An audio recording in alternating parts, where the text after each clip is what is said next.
Joe Rogan Podcast. Check it out. The Joe Rogan Experience. Train by day, Joe Rogan Podcast by night, all day.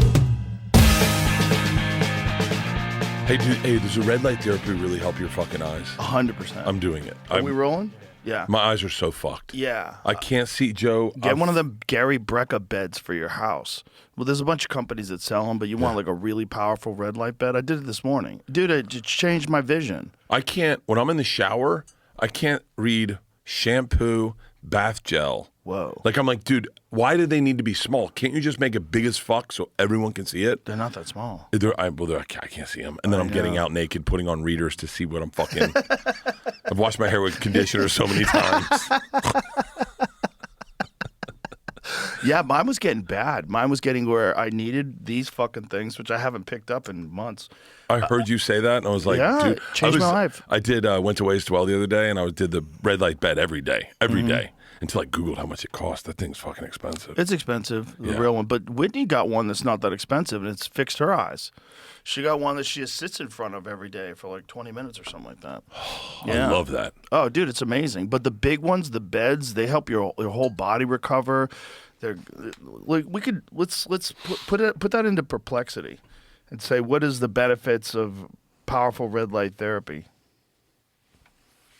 I use AI so much now. I was in the beginning, I was resisting it so much.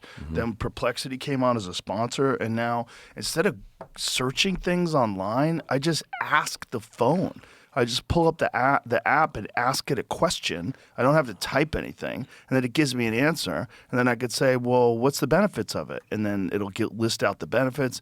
And then I'll say, what are the cons? Then it'll list out the cons. Like, is there, are there any people that disagree with this? Perplexity? Yeah. So I got one. My questions are always like, they're always more like about me. So I like.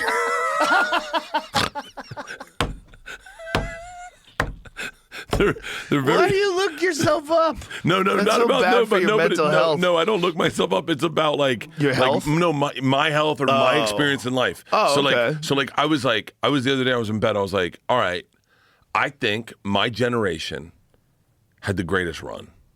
Like out of all the generations around, my generation, Gen X, had the greatest run. We got great childhoods, right?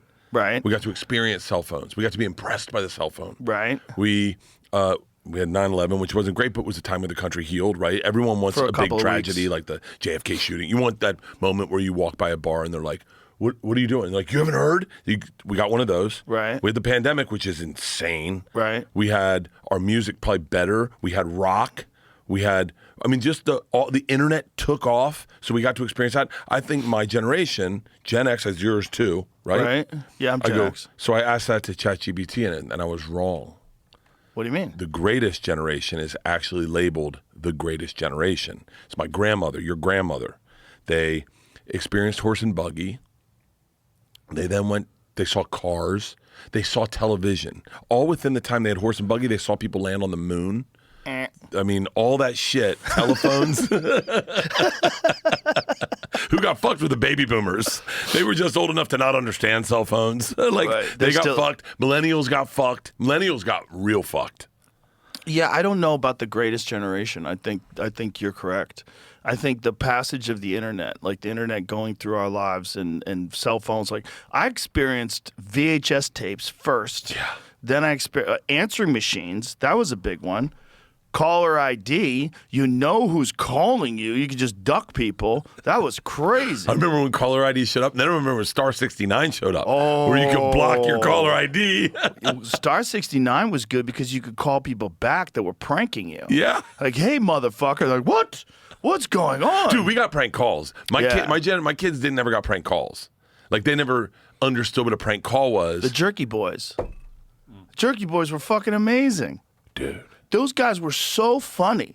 So those recordings were so funny. You know who did a great fucking prank call video recording? Who? Greg Fitzsimmons. Really? Oh my God, it's hilarious. He did this one we called a rental car place, and he said that the car was on fire because they went to the gas station and they filled up pots and pans with gas and they put it in the back seat, and fucking Bobby's smoking and now the car's on fire. Like, you got to hear this guy freaking out. What do you mean the car's on fire? It's You can't do that anymore. Dude, Greg, you know when people go like, what kind of music you listen to? And you talk to a real musician, like you talk to the Black Keys, right? Right. And then you go like, what do you guys listen to? And they're like, have you heard of the Velvet Thud or something? Right. They've got some obscure and you're like, rap no, there and they're like, too. that's what you need to listen to. When people say, I listen to Sunday Papers, that's Fitzsimmons and Gibbons' podcast, I go, you're real comedy fans. Those are the two funniest human beings alive. Ever. Greg Fitzsimmons, when I got ready for Lucky, I brought him on the road with me. I was like, dude, I trust you. Just tell me where I'm sloppy. Tell me where I'm lazy. Tell me where I'm leaving jokes. And that first night, he was like, you got a minute? And he went through my whole hour. He's like, I think you're leaving this on the table. Dude, those motherfuckers are the funniest dudes alive. Yeah, Greg's awesome. We started out together. We started like 1 week apart from each other. For real? Yeah, literally. We went on the road. God, in the early days, Greg and I traveled everywhere. We did open mic. We would drive to Rhode Island, do open mics together. He was a great example of the first dude I ever saw talking about his family on stage, and it wasn't nerdy. Right. Him and his son ran a train on his wife. What? It was a great joke. He was like, I had my first threesome. It was with my son, so it's a little awkward. I'm fucking Greg's joke up. He goes, my son was breastfeeding, I was getting her from behind. We had the high five in the middle. But I remember hearing that as a. Remember being a dad as a comic was like off limits. Right. And I saw that, and I just had Georgia. The second person I saw, the first person is Greg. The second person I saw, and I mean, I'm talking just had Georgia, was Louis fucking C.K. I went and worked the road with him, and he was doing all the material for that first special that popped for him. And he was talking about his kids, and he was just like, my daughter's a cunt. And he goes, I know you're not supposed to say that, but what else do you say to someone who won't put their shoes on?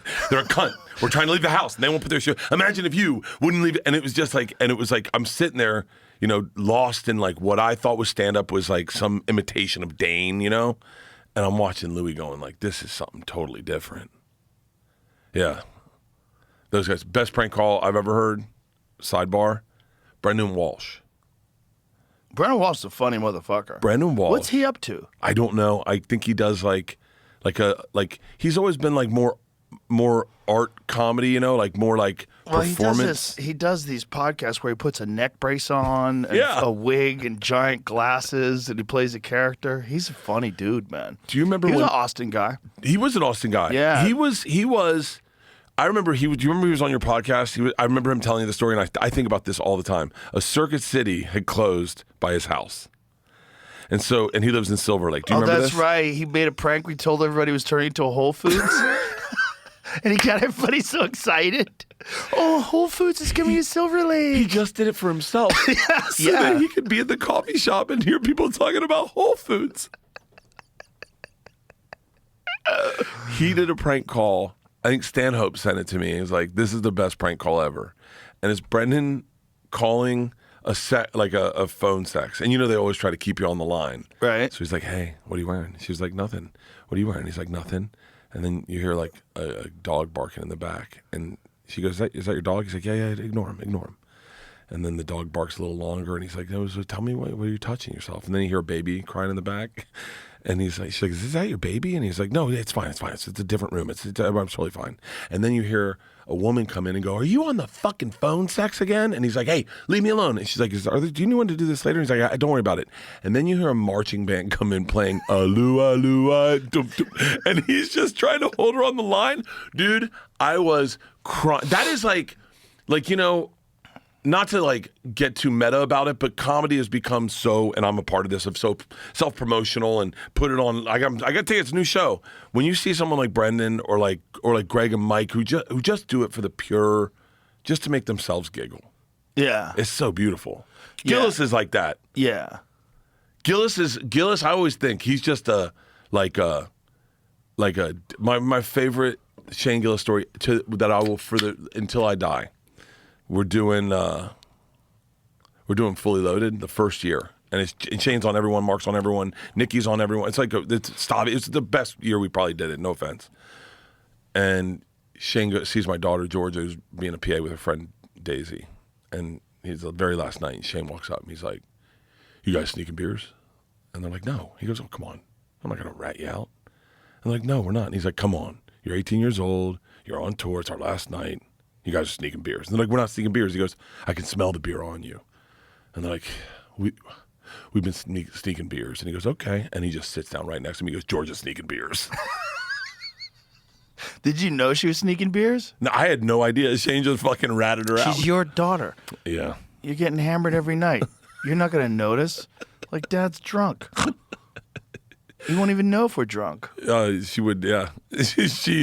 It's funny because I go to like her college and other dads, party, and like she's always like kind of low key about it, and like the dads will like bite beer cans and kill them and shotgun beers. What? I know that's what dads do. Really? Yeah. Which dads?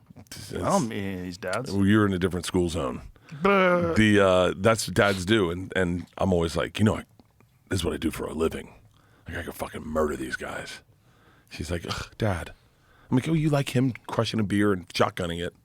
I can microdose. What are we talking about? What were you telling about, Jamie?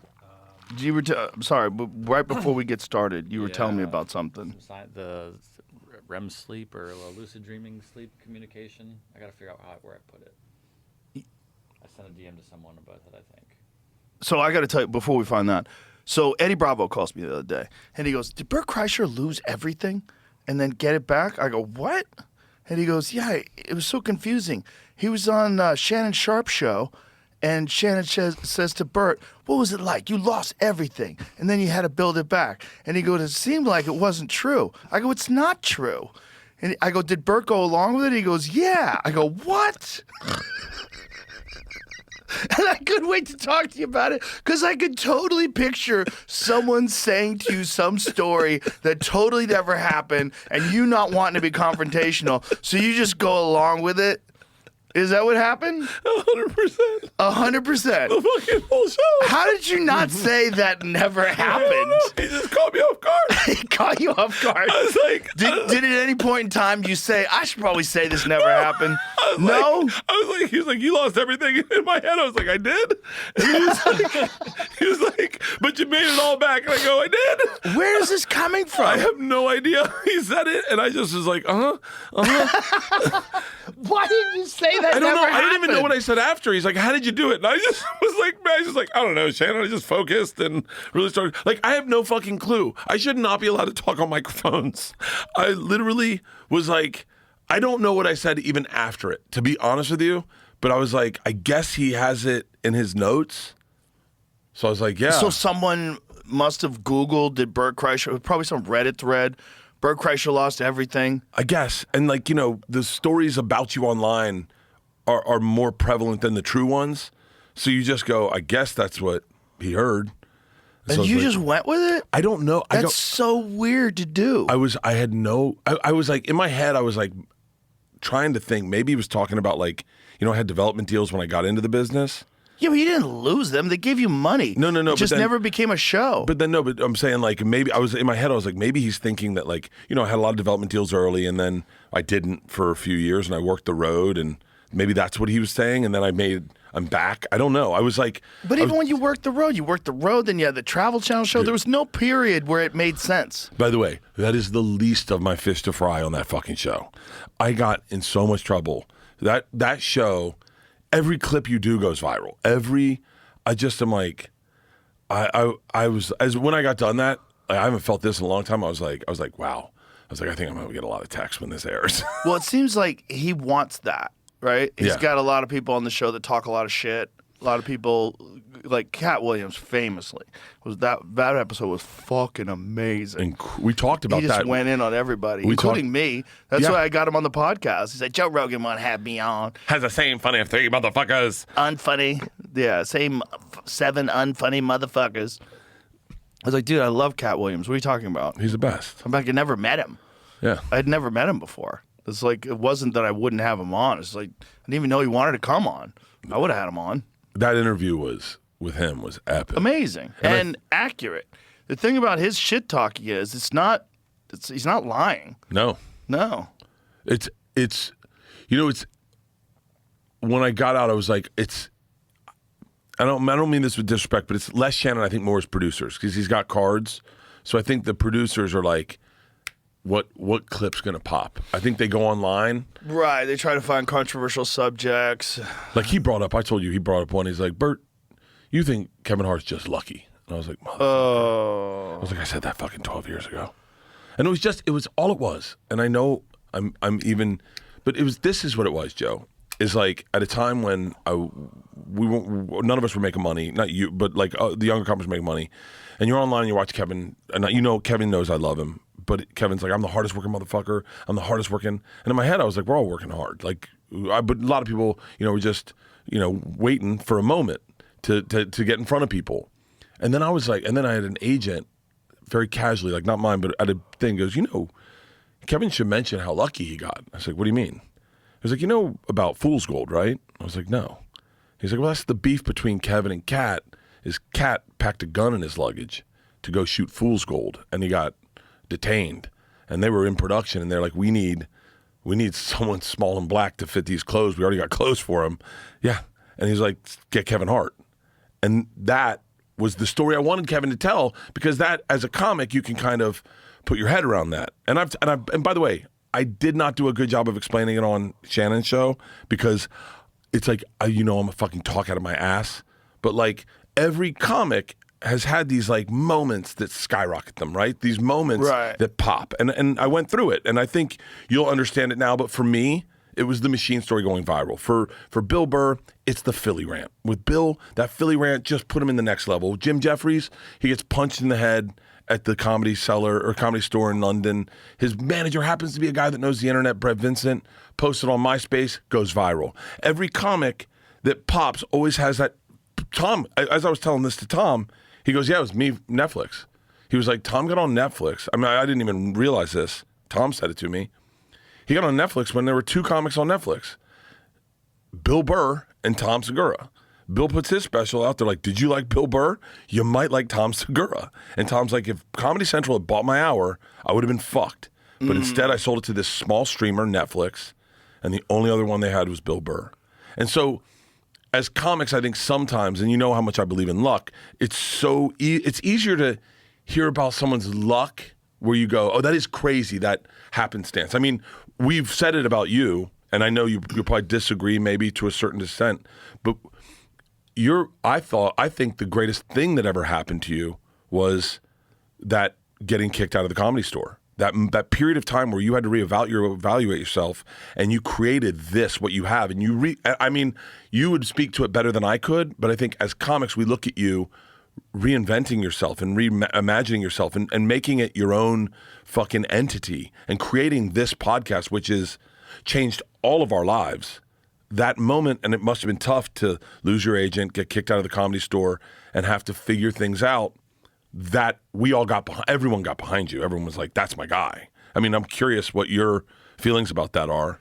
Okay, if your New Year's resolution was change everything and be a new person, good luck. So instead of pretending you're going to meal prep kale forever or do morning cold plunges, here's one actually realistic thing, AG1. AG1 is a daily health drink that supports your energy, gut health, immune health, and helps fill common nutrient gaps. Just one scoop in cold water each morning, and you're off.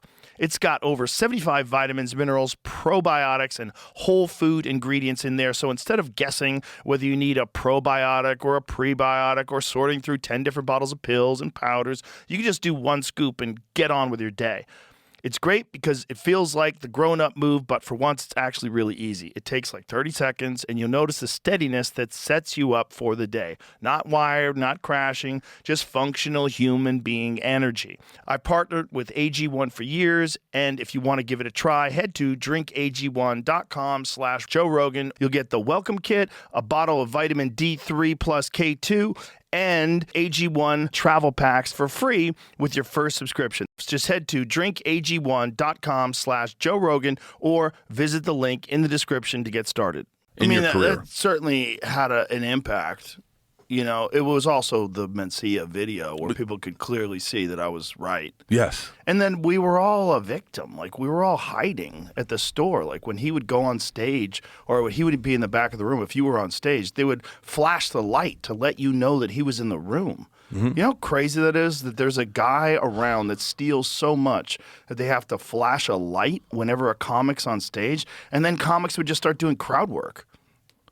Yeah, That's insane to me. It was crazy. So all the comics knew that what I was saying was the truth, and it was proved by like the consequences of someone who was already successful, right? So I was already on Fear Factor at the time. I was already a known person. And I lost my agent, and I got kicked out of the store. Like that video was akin to the Philly rant, Jim Jeffries getting punched, that viral moment for you, which it was also how well Red Band put it together too, because he's such a good editor. He's so brilliant. It was music. He went back in time. He he spent a lot of time working on that. It was a work of art.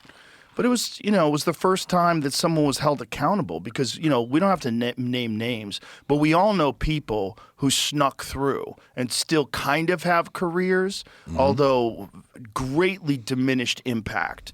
Because, like, when they go on stage now, people are excited to see them because they're famous, and then that immediately goes away when you realize there's nothing there. They have no material because they have to write for themselves now. Yeah, you see a giant drop-off. You see the early specials with, like, great jokes and really funny, and then you see, like, what is this nonsense? Towards the end, it's just, like, weird, fucking, like, nonsensical rants on things. It's bizarre to watch, but that's what happens when you get exposed and you have to do your own shit. And there's a few of those guys floating around out there. Oh, yeah. It's crazy because the one thing... You want a cigar? I can't smoke cigars. Really? What happened? Blood clot. Oh, that's right. Yeah. I'm not supposed to smoke cigars. I mean, I could text my cardiologist and see what he says. I heard cigars are good for you. I heard they're good for your heart. They gave them to Teddy Roosevelt. Yeah, look what happened to him. I don't know. I could have one cigar. If you're going to smoke one in here, That's what I'm saying, fucking dog. what? Come on, son. Just do it like old school Rogan, where anytime I smoked weed, you had to pull the camera away from me. Because you're on the Travel Channel? Yeah, I mean, we all have a moment where things, but it's like an accumulation of those moments, right? It's you know what it is? It's like you get that moment. Like, I'll use Burr as an example because, only because I've talked to him about this specifically, but like he didn't love the Philly rant because right away everyone thought, oh, that's his thing. We're gonna heckle him and he'll go lose his shit. So he didn't love it. But the thing is that goes viral. And then you Google that person. You're like, who is this? And then you see a body of work that's undeniable. And you're like, oh, Bill Burr's my guy. For Shane, I mean, in my opinion, it's that YouTube special he did. And then you see Gillian Keeves. You see all his sketches. It was also him getting kicked off of SNL. Oh, yeah. Him getting kicked off of SNL was huge. Yeah. It was the best thing that ever happened to him. If he was on SNL, he got buried on that show like a lot of people. But instead, he gets kicked off. A bunch of people are mad at him. And then they're like, well, what did he actually say? And then people start looking into it, and they go, oh, he was just fucking around. He was pretending to be a racist guy in Chinatown. Yeah. That was the bit. Like, they were just talking shit on a podcast. And then he releases that special, and you go, oh, he's actually a great comic. He's a dude. His Special Olympics joke. He's got so many good jokes. His Special Olympics jokes, we were in the bus one time, and my cousin Andrew goes, does anyone know Shane Gillis? And I've known Shane for a while. I have hysterical emails that he sent me back when he was like just like an open mic or whatever. Like going like, hey man, I feel like we connected. They're the greatest, Joe. If he knew that I was, I should face him and go, hey, can I read your emails on Joe? He'd fucking lose his shit. They're so fucking hysterical, Joe. I'll send them to you. And so I go, yeah, I love Shane. I love Shane. The day I met him, he goes, he's like, yeah, I'm supposed to go out with my girlfriend tonight. And I was like, but it was like 10 in the morning. We were drinking Fireball. And he was like, 10 in the morning? Yeah, we were doing, I used to do Calling Sick to Work shows where we go to the club. You're drinking Fireball at 10 a.m.? He was like, that's what he said. He's like, I'm supposed to go out with my girlfriend. I said, what's your girlfriend's name? And he goes, Big Tuna. And I went, Big Tuna? He goes, she's a big girl. And I was like, yeah, I figured from the name, Shane. And then from that day on. But that Special Olympics jokes when we listened to it in the bus. He's like, "What do you think? Should we race them?" I mean, we were crying, fucking laughing. That's like one of my favorite jokes I've fucking ever. He's got a lot of great bits, but that special he did at the Creek in the Cave, that was like people got to see. They're like, "Oh, okay. Well, this is what he does. He touches on that third wire." Yeah. The third rail, rather. And it's like, it's funny. It's really funny. And they were trying to label him as this horrible racist that Saturday Night Live hired. But, Anything but, from my opinion. But but that happens, man. You're going to get attacked. There's always something. There's always something that a comic says where someone's going to get mad, especially in this day and age. People are just looking for things to get mad. But almost always it helps them. If they're a good comic, almost always. Like Tony Hinchcliffe, it blew him up. Like almost always when something happens, you get attacked, people start looking at you and go, actually, this guy's really funny. And then they become a fan. Yeah. Because you're just getting so many more eyeballs. The people that are looking to hate you, they're going to hate you no matter what. But there's going to be a bunch of people that are all like, well, what's going on? And then they look into it. I mean, that happened to me during COVID. I gained 2 million followers in like a month. 2 million followers on Spotify in a month when they were trying to pull me off of Spotify. When all these music artists were calling me a vaccine denier and removing their podcasts or removing their music.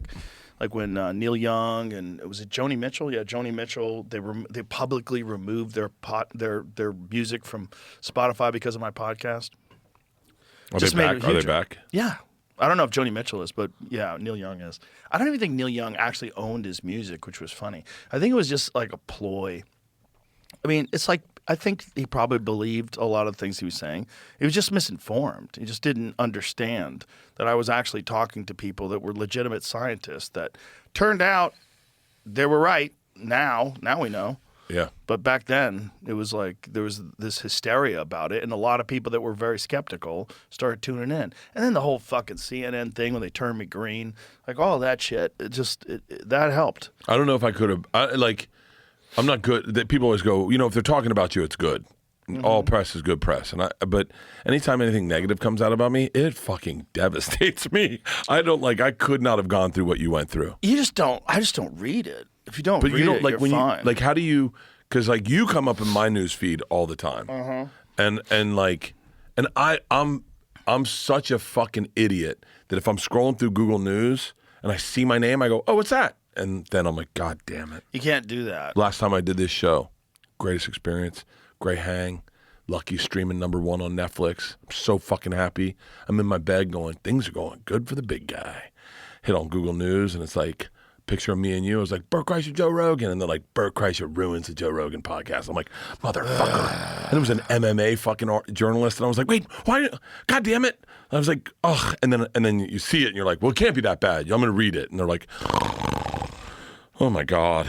But then my daughter, Georgia, said something very profound to me. She was like, why would you allow that? And I'm sure that guy will write that same article after this episode. She goes, I'm sure he will. I think the guy also has a fucking football feed. He said I ruined the. Anytime I do something, there's someone that says Bert Kreischer ruined it, and I'm the only one that reads it. And my daughter Georgia literally looked at me and goes, "Did you have fun with Joe?" I went, "Yeah, I had a blast. I love being around Joe." She was like, "Then fuck it." She goes, "Your experience is the one that matters the most." She goes, "What? Why would you allow someone to dictate your memory of an event?" And I was like, "Oh, who the fuck raised you?" I was like, "I don't know." Well, you were on the road. She probably raised herself. That's why she's so wise. She had to form her own opinions. She had to read books? Yeah. She had to actually form her own opinions and think about things rationally, having a father like you. Yeah, you can't pay attention because the vast majority of people live miserable lives. That's Thoreau's quote. Most men live lives of quiet desperation. There's a lot of people out there that are very, very sad, very unhappy, and looking to make something negative. They're always looking to be a critic, which is fine. That's their prerogative. But it's not. You don't have to read it. Well, I'm at the place now. Like I took Google News. I took all Google and everything off my phone because the series premiered, and I didn't want to get good or bad. I was like, good, because you can't quantify the good. Like if you're gonna listen to the good, you got to listen to the bad. And I was like, well, I don't want to hear the bad, so I just want to hear the good. And then Jamie and I were talking about this outside, but like you have a social media team who's posting like your claps, like they're posting like the nice articles, and I'm like, don't even post that, because like I don't even like, just stay out of it. Just if people like it, let them like it, and if they let don't, people have their own opinions. That's the best move. I don't have anybody that does that. I don't have any of that. Do you post all your own stuff on Instagram? Yeah, on Instagram, if I post it, it's from me. Really? Yeah, always. Yeah. And then there's the Joe Rogan Experience page that the staff does, but that is just a clip from the podcast. They take an interesting clip where someone says something. It's put up with no context. It just says, episode, blah, blah, blah. That's it. I try to do it as like natural and neutral. You like it, you don't like it. If you don't like it, don't listen to the next one.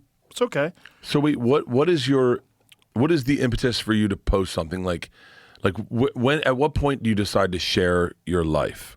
Well, I just feel like if there's something I think someone will think is interesting, or something that I would like to see, if someone puts it on their feed, I'll put it in there every now. But I don't post that much. You don't? Because I don't read that much. I stay off. I don't think it's good for you. I think it's not only do I not think it's good for you, I think it's genuinely bad for you, and it gets in the way of all the other stuff that I like to do. I'm busy, man. I'm busy. There's a lot of interesting shit to pay attention to in the world. I'm not one of those things. I don't like paying attention to me, and reading me, and I don't want to like go online and see too many car crashes and people getting shot and animal attacks. Tommy and I have the worst fucking text message chain. Him and I all day, whenever he finds something like unbelievably horrific, some guy getting run over by a truck, he'll just send it to me, and then I'll send it to him. And we're always trying to one-up each other. So when I find something absolutely horrible, someone says me something absolutely horrible, I send it to him. And then that's like my main source of like trauma online is my Tom Segura text message chain. But other than that, I pretty much stay off. I don't think it's good for you, and I feel way better. I started doing it a few months ago. It's like a force of habit. Like I'm looking at it all the time. Let me just not look at it today, and then I did it another day and another day. I'm like, God, I feel better. I feel better. Like I genuinely feel better. It's like I'm getting over a cold or something like that. And so I said, all right, well, obviously, like engage. Definitely don't read anything. Like definitely don't like read when people say things about you. Yeah. Definitely don't read when you post something, read the comments. Don't do any of that. People get wrapped up in it, and you realize like people are just trying to take you down. Not all of them. A lot of people are supporting you. But it doesn't matter if there's like 10 people that love you and one person that hates you. You're going to think about that one person, which is nuts. But it's just human nature. It's crazy how that algorithm works, is that it's just like if there's someone in the front row that's not laughing. Like last night I had it was the bottom of the barrel, and I don't know how rape came up, but...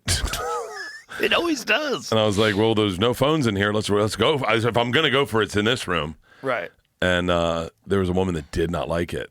And she was a little vocal in the crowd. The bouncer was like, let him, he's working this out or whatever.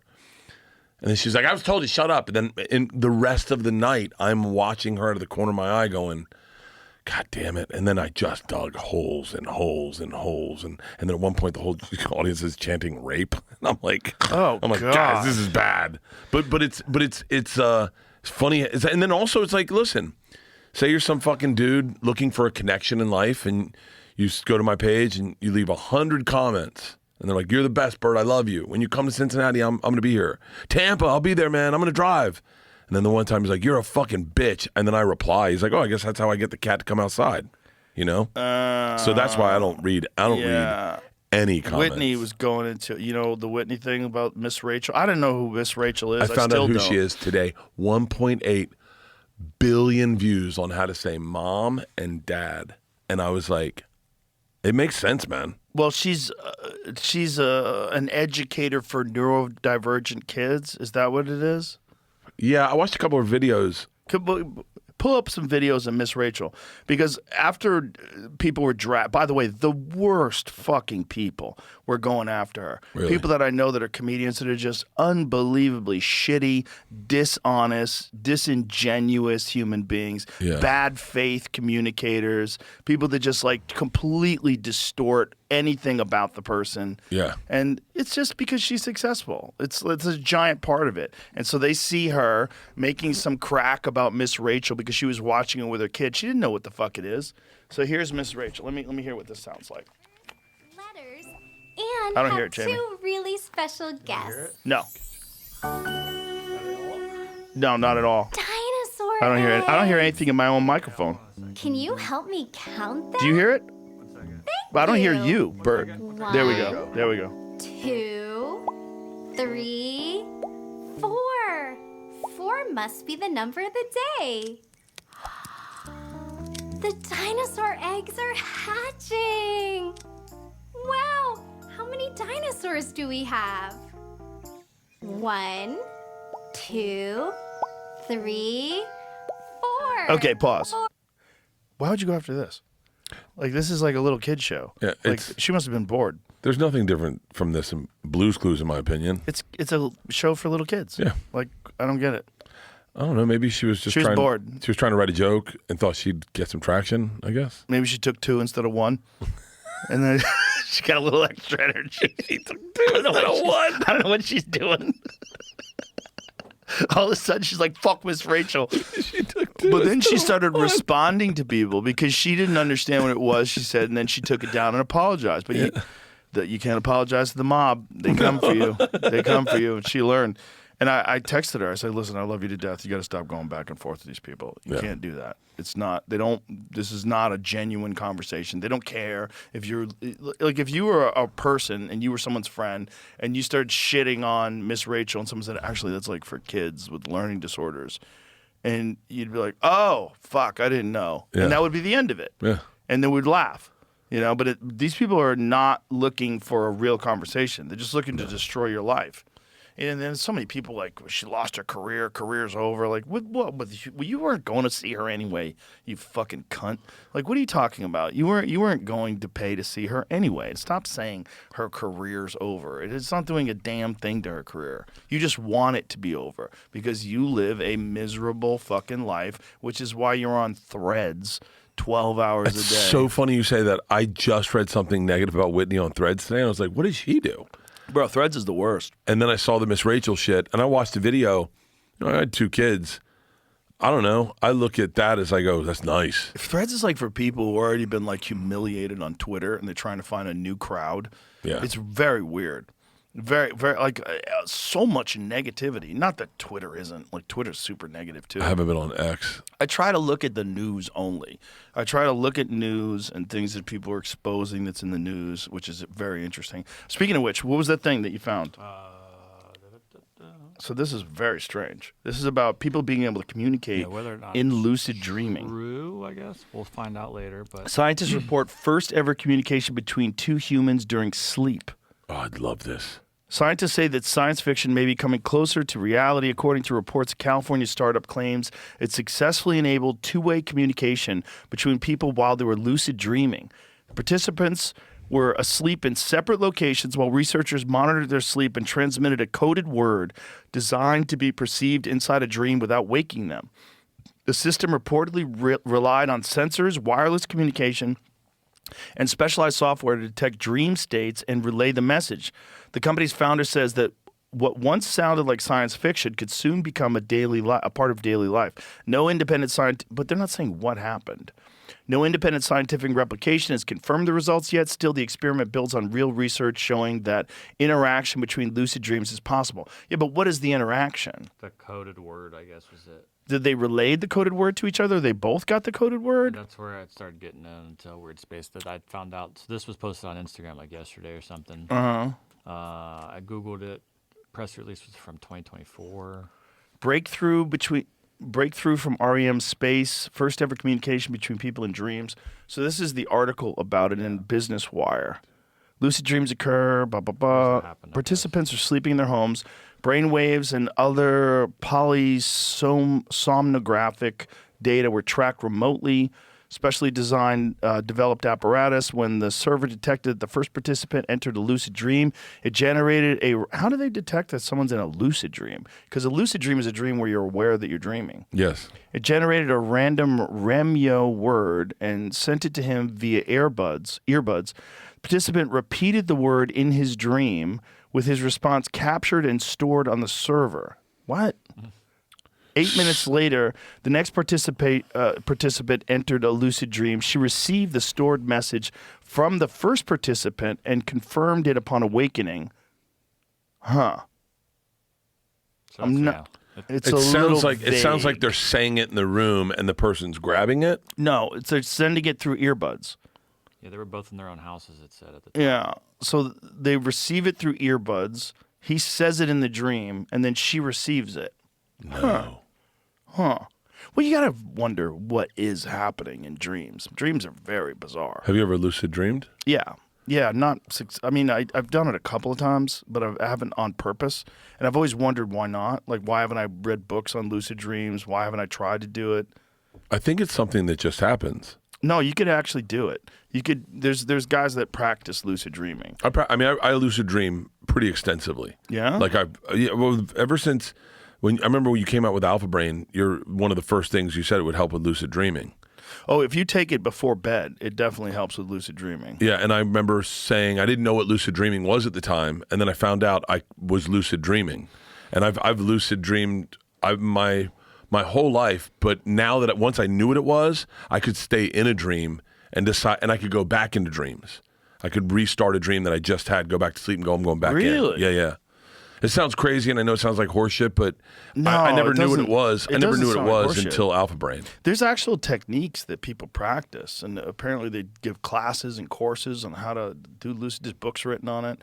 But there's real techniques on how to lucid dream. I just never. I don't know why.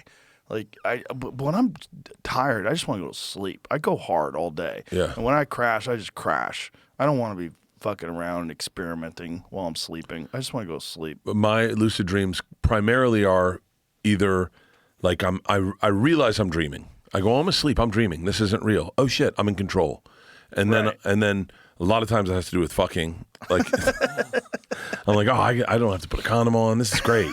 This is fucking. I'm gonna bang all these fucking chicks in this room. And then one time I had a lucid dream where I was like, I knew I was dreaming. I was outside. I had to go up these steps into like an old cottage, at one of those old Hollywood cottages. And I was like, I could have sex with anyone I want. And in my dream, I was like, oh, pick your wife. How cool is that? And then I what went you into this decided cottage. to do? Yeah, I know. I fucked my How wife. cool is that? I know. I could have fucked her in real life. And then, but a lot of my dreams back in the day when I first started lucid dreaming, I would always decide to fly. And I remember I had one right after the first time I ever tried Alpha Brain. I had one, and I was doing a photo shoot on Melrose, and I was like, I don't want to be here. And then I was like, wait, I'm dreaming. This isn't real. I was like, I'm going to fly home. And so I just leapt up in the air, started flying over Hollywood, and then over the hills. And then I was like, wait, I have no idea. I have no frame of reference for where I am. I was like, it's getting dark. And I was like, oh, where's the 101? And then in the dream, I kept flying. And then I'll wake up shortly thereafter, but it's a lot of sex and a lot of flying. A lot of people breathe underwater in their dreams. Never breathed underwater. Yeah, they breathe underwater in their dreams. They fly. Flying's like really common. I used to have like crazy fucking dreams, like wild. I sold a TV show to Comedy Central about my dreams. Like I've had dreams where I wake up laughing. I've had dreams where I wake up crying. Like I have such insane fucking dreams. But no one ever wants to. No one ever wants to hear. I would have joke dreams, like real joke dreams. Like I had a dream. This is a real dream I had, where I was on stage, and I was in a dance position like this, and I know this sounds horseshit. It's a real dream, and the curtain's drawn, and I look around, and I see I'm standing on stage with 4 or 5 dudes that are all in Klan outfits, and I'm like, oh fuck, and I look down and I realize I'm in a Klan outfit, and I'm like, motherfucker. And I'm like, I gotta get off stage, and the curtains draw back, and I hear, and it's an all black people, and I hear the voice of God go, ladies and gentlemen, put your hands together for the Click Clack Klan, and we started tap dancing, and we were so good that the black people got to their feet and they started cheering, and we're like, oh my God. And so, yeah, that was a real dream. I woke up and I wrote it down. I used to write down all my dreams, voice text them. I used to voice text them all. I'd have dreams about you and Stanhope and Joey Diaz. Like it was like my whole world. I used to think to myself, like I'd dream about Shaq the other day. I was like, I wonder if Shaq ever dreams about me. I bet he doesn't. I bet he doesn't. Who's someone you've had a dream about recently? I don't really have too many dreams about people, not people that I know. What are your dreams about? My dreams are weird, man. Like, let's dig into this. I had a dream that I came on the podcast I had to talk about because it was the absolute strangest, most realistic dream of my life. And it was a dream where I encountered these beings that were not human. And it was insanely realistic. They were very human-like. I think there was 4 of them. They were tall and thin, and they looked they didn't look human. Their heads were too big. Their eyes were too big. And I can't remember. I think they had teeth. I don't remember. But I remember they were joking with me. Like, they scared me, and they're like, just fucking around. Like, trying to get me comfortable with who they are. And they were communicating with me somehow or another through thoughts. And I was really freaked out because they seemed very, very real. It didn't seem like any other dream that I had. So much so that I woke up at like 3:30 in the morning and I just lay in bed for an hour trying to go back to sleep, and I couldn't go back to sleep. I was almost like, I'm not sleep. I'm wide awake. Yeah. And so I went to the gym, and I just worked out at 4 in the morning, and I worked out for like 2 hours. And after it was over, I got in the sauna, did the whole thing, and then I came to work. I was like, I have to talk about this right away because it was so strange. It was one of the only dreams that I've ever had that did not feel at all like a dream. It felt like I was encountering someone or something that was trying to get me comfortable with the idea of encountering them. It wasn't like a dream.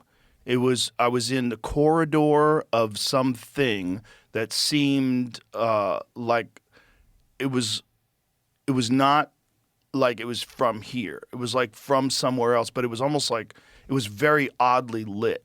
Like the walls were lit in a very strange way, but it was almost like it was this corridor, but it had a feeling almost like it was organic, like it was alive, like it was a living thing. It was very fucking strange. What if that was? But what if that is something that you did, in fact, an experience that was taken out of your memory, and then it's stuck in your memory, and you're dreaming about it? I don't know. I mean, you could maybe all day long, right? And so my feeling was that I had, and this is, again, it clearly I was dreaming, right? So it clearly could have been just a dream. But what it felt like was that it was an actual encounter with intelligence that wasn't human. That's what it felt like. And it felt like these things were not us. And maybe they were what a human will be someday because they were human-like, but they were very slender, they were very thin, and they were wearing these suits that were like almost like rash guards, like what surfers wear, but a strange fabric. Like it looked weird. And it was the color of their skin, but it was clear that they were wearing something. It didn't appear that they had any genitals. They had no muscle tone at all. They were just thin. And they were communicating with me and looking at me, and they were close, like where you are right now. And I think, like I said, I think it was at least 3 of them. I think there was 4 of them, but I remember there was one that was going like, bah! And then like joking around with me, like trying to scare me. Yeah. And then and it felt to me after they did it like, relax, like this is okay, like don't be freaked out. Whatever this is, don't be freaked out. And then I woke up. And when I woke, and then there was also this weird reptilian element of it. There was like a barrier. They had a barrier, and they were feeding, they were pouring food to these things that almost like was letting me know the protection between you and this horrific danger that's out there in the world, in the universe, in life it's very thin. There's very thin protection. There's not much protection. It was just like a barrier, like a simple barrier, like a fucking blockade they put to keep a crowd from passing through an area to let you know you're not supposed to go here. It's It was crazy how very weird. crazy how much how long ago did you have this dream? A few months ago. But isn't it so wild that something that didn't happen Yeah. can be locked in your memory, and then you're like, God, it affects you almost like it did. Well, now it's like a memory of my recollection of the memory, which is odd, which is memories in general, which is why people distort memories and change them and make the past something that's not real. You've talked to people that, yeah, we all do it. I do it on podcasts. Yeah, everybody does it. But this was different. Whatever this dream was, I mean, look, there's a lot of confusion about what happens during sleep. We don't exactly know why you have dreams and what's the function of it, what's the purpose of it. But this one was different. It was much more realistic than any dream I had ever experienced before. Like the interaction between me and these creatures, these beings, was very different than anything I'd ever experienced in a dream. The point, like, I felt it physically. And I woke up. I can sleep on a bag of rocks. I can just go to sleep, dude. It drives my wife crazy because she struggles to sleep. And if we got on a plane, I just cock out because I'm always going. So, like, when it's downtime, I don't have a problem sleeping, dog. I can go to sleep. I'll sleep on a roof. I can sleep. I couldn't go back to sleep, which is really weird for me. I mean, I was wide awake at 4 a.m, And I'm like, okay, I'm going to the gym. Because I laid in bed for a whole hour trying to go back to sleep. So it's just a dream. Just go to sleep. I'm like, dude, just get up. You're not going to sleep. And I'm like, all right, well, I'm up. I'll just go work out. Like, maybe that'll help me go to sleep. Nope. I was wide awake. I wasn't even, most of the time when I'm working out, I'm either watching music or watching fights on TV. I didn't even do that. I was just by myself in silence trying to make sense of it. Just doing chin-ups and dips and trying to make sense of whatever the fuck that was. Because it just didn't seem like a dream. It felt so real. And when I've talked to, like, my UFO friends, from like Jesse Michaels, who's, like, really into UFOs, he's like, I think you had a real encounter. I'm like, I don't know. I don't know what it was, but it certainly felt like a real encounter, whatever it was. Do you listen to anything while you sleep, or you sleep in the silence? No. I listen to podcasts, so I'll have dreams. While you're sleeping? Always. That's so ridiculous. I listen to... That's so unhealthy. I listened to a podcast about Rasputin last night. You ever see his dick? They have his dick pickled in a jar. Are you serious? Dude, he was the... the guy was he was just fingering chicks. Are you sure?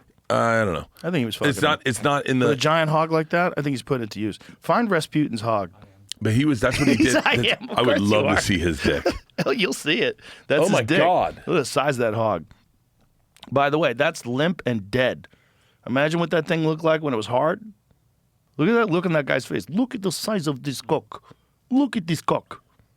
Big old fucking pickled. That's a big dick. I mean, like, again, this is like a dead man's dick. So there's no blood in it at all. Imagine what that thing was like hard. Big old Russian dick. Big old axe handle. Thank God that wasn't my dream. So he was, he was like, what does it say? Rasputin's alleged genitals were sold in 2000 for $8,000, still surrounded by mystery, with some experts believing it might actually belong to a bull. Shut up. They had a hard time killing him. Yeah, they tried to poison him, right? And they'd shoot him at the end and then throw him in the fucking river. Well, Russians are different white people. That's the joke I missed last night. What? There was in the bottom of the barrel. They were like Trump versus Putin, and I was like, and I was thinking about Rasputin, but I was like, Russians are hard to kill, and then I just went on to fucking. What was his thing? He was like a spiritual advisor. Oh, Joe, that's a great or topic. Something. I'll tell you everything you know. Yeah, he was a self-described holy man. He was from 1869 to 1966. He was from Siberia. So he gained significant influence with Tsar Nicholas II after 1905, rapidly earning the trust of both Nicholas himself and his wife, Alexandra. He became a healer, in quotes, for their hemophiliac son, Alexei. What was happening was Alexei was getting given aspirin by the doctors. And Rasputin came in and was like, yo, get the doctors away from him. And he was a hemophiliac. He had internal bleeding. And when they removed the aspirin, which is a blood thinner, the kid started to heal. And so the Tsarina said he's magic. Even like at one point the kid was going to die and he wrote a letter and he said, tell your kid's going to be fine. I had a dream about it, but get the doctors out of there. And the doctors were always giving him aspirin, and that was what was injuring the kid. They're all the royalty at that time were hemophiliacs. What? Yeah, because of the inbreeding. That's why they didn't have chins. God. They had long noses, and they were all hemophiliacs. Oh, God. And so, but what's crazy is the Russian, so she loved Rasputin and would write letters to Rasputin that kind of sound a little sketchy, but then all of Russia started thinking this healer has an into the Tsar and the Tsarina, so all of a sudden this healer's running the country. What they didn't know, they couldn't tell anyone, no, our kid's a fucking hemophiliac. They couldn't tell anyone that because then they looked weak. And so in a weird way, Rasputin got kind of thrown to the wolves because they couldn't tell him why they needed him. That she wasn't fucking him, that their marriage was intact. How do you know she wasn't fucking him with that big old giant dick? That guy was laying pipe. He might have been. He probably She was. wrote a letter that says, she wrote a letter in translation was like, kiss your cheek gently. Oh, yeah. Some shit. Yeah. He fucked her. It was Catherine the Great that fucked a horse. I heard about that. Yeah. Didn't she die fucking a horse? I think so. I went to that Whoopsies. barn. When I was in Russia, we went to that barn. If you inbreed, multiple generations in a row and then give them ultimate power, they're going to start fucking horses. I mean, what kind of life is that? Like, what kind of weird world is that? You're born royal? It's insane. You know what I'm watching again? What? Game of Thrones. Started it all from the beginning. Are you serious? Fucking amazing. We're on season 2 now. You wait, your family? Yeah. Okay. Me and my wife. It's so good, dude. We did it with the girls on vacation. Bro, whoever that dude is that played Joffrey, that guy should get all the awards. Yeah. He's so good. His transition from being like a shitty kid to an evil king is fucking amazing. The way he plays Joffrey is fucking incredible. Yeah. I forgot how good that show is. It's one of the greatest shows of all time. But it's so good. You'll never see him as anything other than Joffrey. It's a problem. Yeah, that's a problem for a lot of people that have like significant, like Kramer, like Two things. a couple things. This is the other thing. Do you know he wrote a book and didn't mention that in the book? Really? Yeah. That's interesting. Yeah, somebody read the book. One of the comics read the book. He's like, I'm waiting for that to come up because he never fucking brings it up. What's the title? A tell-all book, except for one thing. Except for the fucking biggest thing that's ever The happened. biggest thing that ever happened in my Not only life. that, it was the first cancellation, the first public cancellation. Was that really the first cancellation? Oh, yeah, through viral video. The first public cancellation through viral video. Because I remember that night because I think I was at the Improv and then I came over to the store. I do remember that night. And Brett Ernst was at the store. He had just come over from the Laugh Factory. He goes, bro. He goes, I was just at the Laugh Factory. He goes, Kramer was off the rails. He goes, he went nuts. He got heckled. He started yelling the N-word at these fucking people in the audience. I go, no. He goes, dude, it was fucking crazy. He goes, he was bombing and they were heckling him. And then he starts dropping N-bombs. I'm like, no way. He goes, yeah, I don't know what the fuck he was on. But he did a set at the store. He seemed a little speedy. Yeah. A little elevated, and then left the store, bombed at the store, and went over to the Laugh Factory, and that was that night. He did. He was at the Improv the weekend before, and I was there. And he was doing stand up, but he was doing a version of Kramer, a version of like Crazy, and he fell on a glass and broke the Jesus glass Christ. and cut himself. But everyone laughed, and I think everyone was like, I think he's bleeding, but it was like really off. Well, he was doing really off stuff from the jump. Like, he came to the store. I think he just decided to start doing stand-up because Seinfeld had been canceled for a long time. Want to start doing something again. And he started doing stand-up, but he didn't have any material. Yeah. He would just kind of fall down. It was weird. He would, like, pretend that something went wrong and, like, try to do the mic stand and slip and fall. It was very odd, which is also my theory that I've been telling everybody about Chevy Chase. Ooh, Okay. I'd love to hear this. So everybody is talking about what a terrible person Chevy Chase is, and there's all these videos that come out of him screaming at people and being mean, and I saw one with Bill Murray, Rodney Dangerfield, and him, where it's like right when they're promoting Caddyshack. Yeah, and he just yells at some other guy, right? Some other guy that's on the set. And this is my take on it. I want you to pull up the like a compilation of Chevy Chase's pratfalls. Okay. Chevy Chase has to be in constant pain. Has to be. He has to be in constant pain and almost 100% has CTE. Chevy Chase used to throw himself down flights of stairs. He used to throw himself off the stage into chairs and tables. He used to like slip, go flying through the air, land on his head. The most ridiculous pratfalls, the most aggressive, violent pratfalls you've ever seen. And he did this for years. Yeah. For years. Like he was in a car crash multiple times a week for years. Wow. Yeah. I mean, maybe he had a shitty personality already. Well, I think he was also that first generation of what fame is. Like he was the most famous person to ever come off SNL ever. Like his walking off SNL was like, get ready for a movie star. And I don't think we'll ever. I won't ever understand the level of fame he had at the time. Like his fame was like.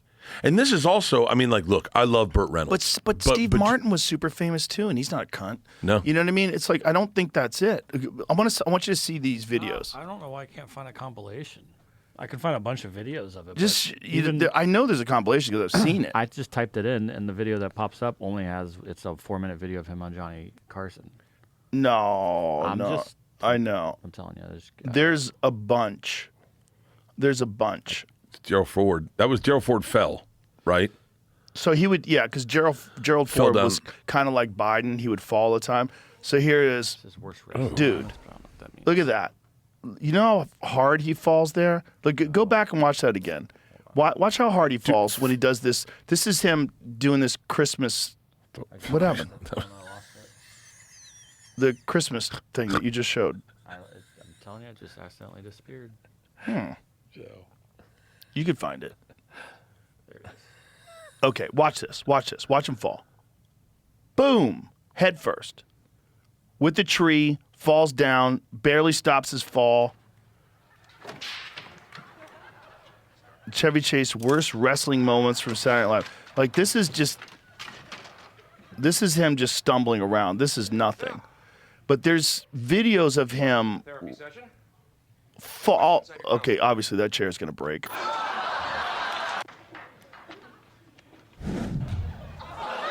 No, this is not what I'm looking for. See if you can find it. Find it and get back to us.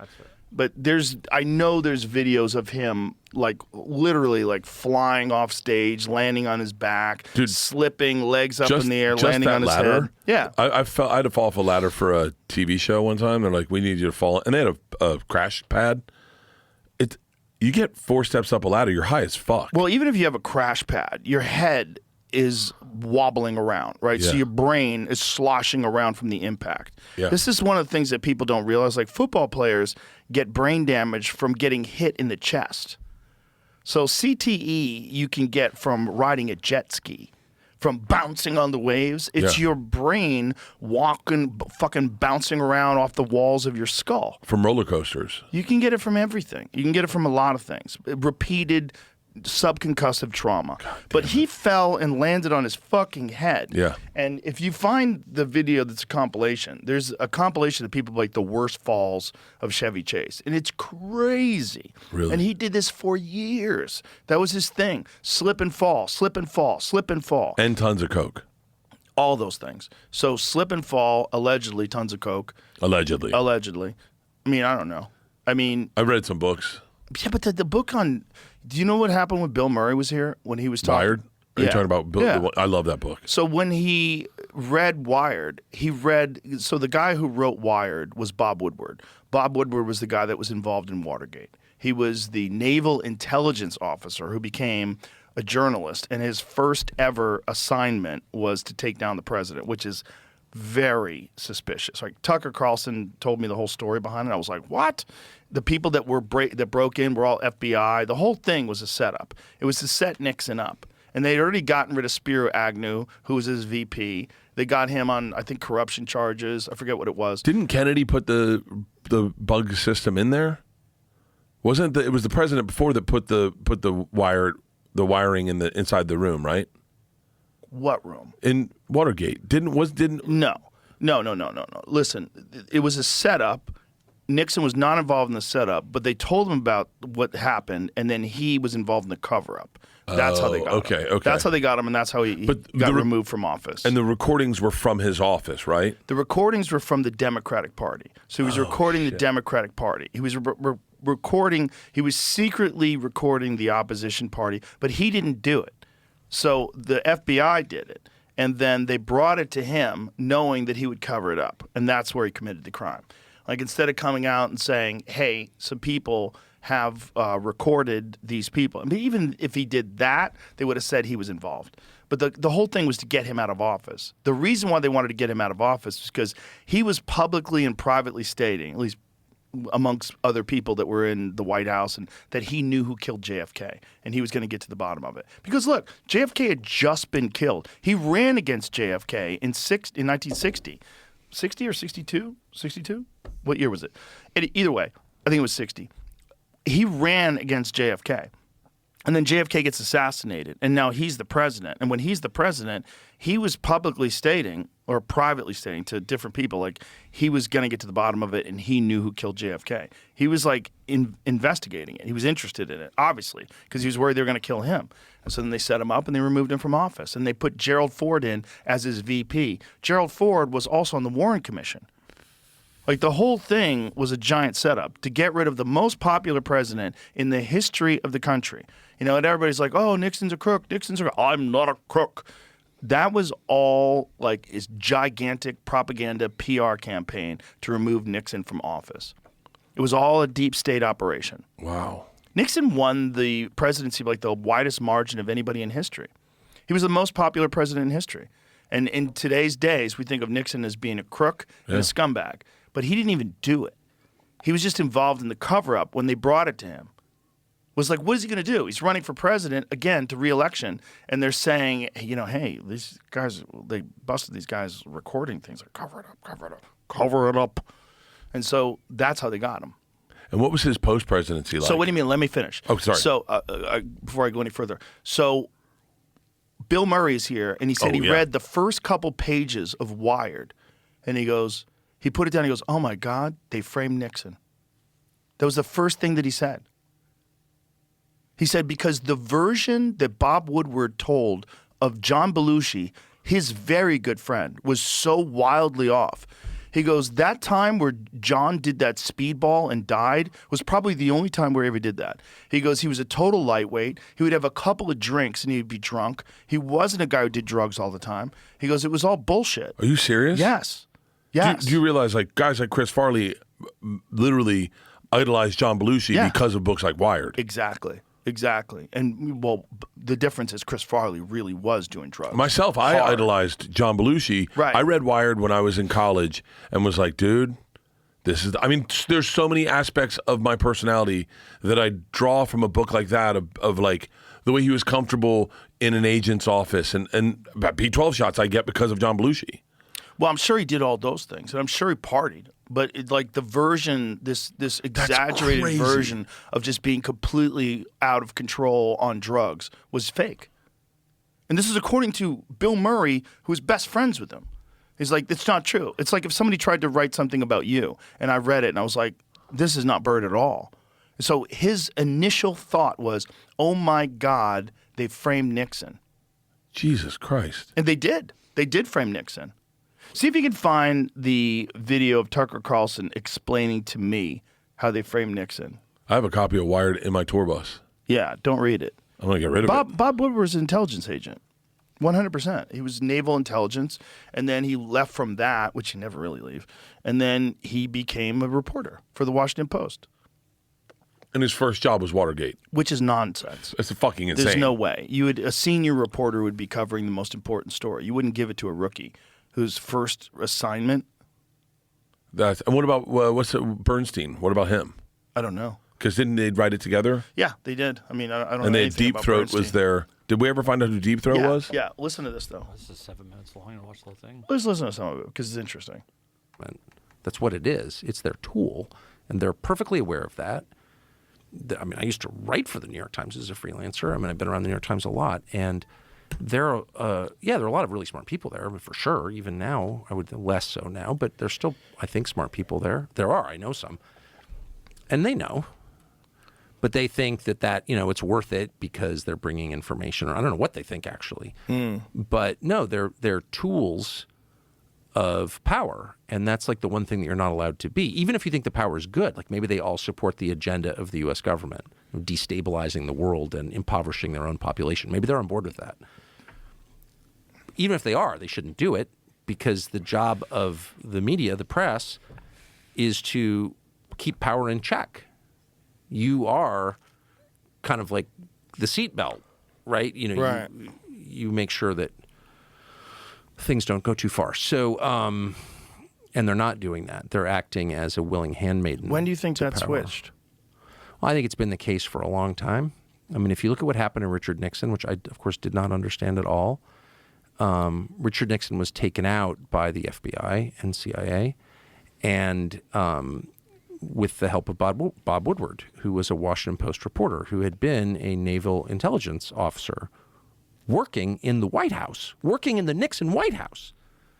And then he shows up like a year later, and he's this brand new reporter. He'd never been a journalist at all. He's a naval intel officer, the famous Bob Woodward we all revere. And he's at the Washington Post, and somehow he gets the biggest story in the history of the Washington Post. He's the lead guy in that story. Well, I worked at a newspaper. I've been in the news business my whole life. That is not how it works. You don't take a kid like his first day from a totally unrelated business and put him on the biggest story. But he was. He was that guy. And who is his main source for Watergate? Oh, the number 2 guy at the FBI. Oh, so you have the naval intelligence officer working with the FBI official to destroy the president. Okay, so that's a deep state coup. What else? How would you describe that? If that happened in Guatemala, what would you say? And yet the way it was framed and the way that I accepted for decades was, oh, this intrepid reporter fought power. No. This intrepid reporter, Bob Woodward, was a tool of power, secret power, which is the most threatening kind, to bounce the single most popular president in American history, Richard Nixon, from office before the end of his term, and replace him with who? Oh, Gerald Ford, who sat on the Warren Commission. Now, how did Gerald Ford get to be Richard Nixon's vice president? Well, because Carl Albert, the Democrat Speaker of the House, told him, you must choose him. We will only confirm him when they sent the actual elected vice president away for tax evasion, Spiro Agnew of Maryland. So you have a complete setup, like Gerald Ford, the only unelected president in American history, actually sat on the Warren Commission.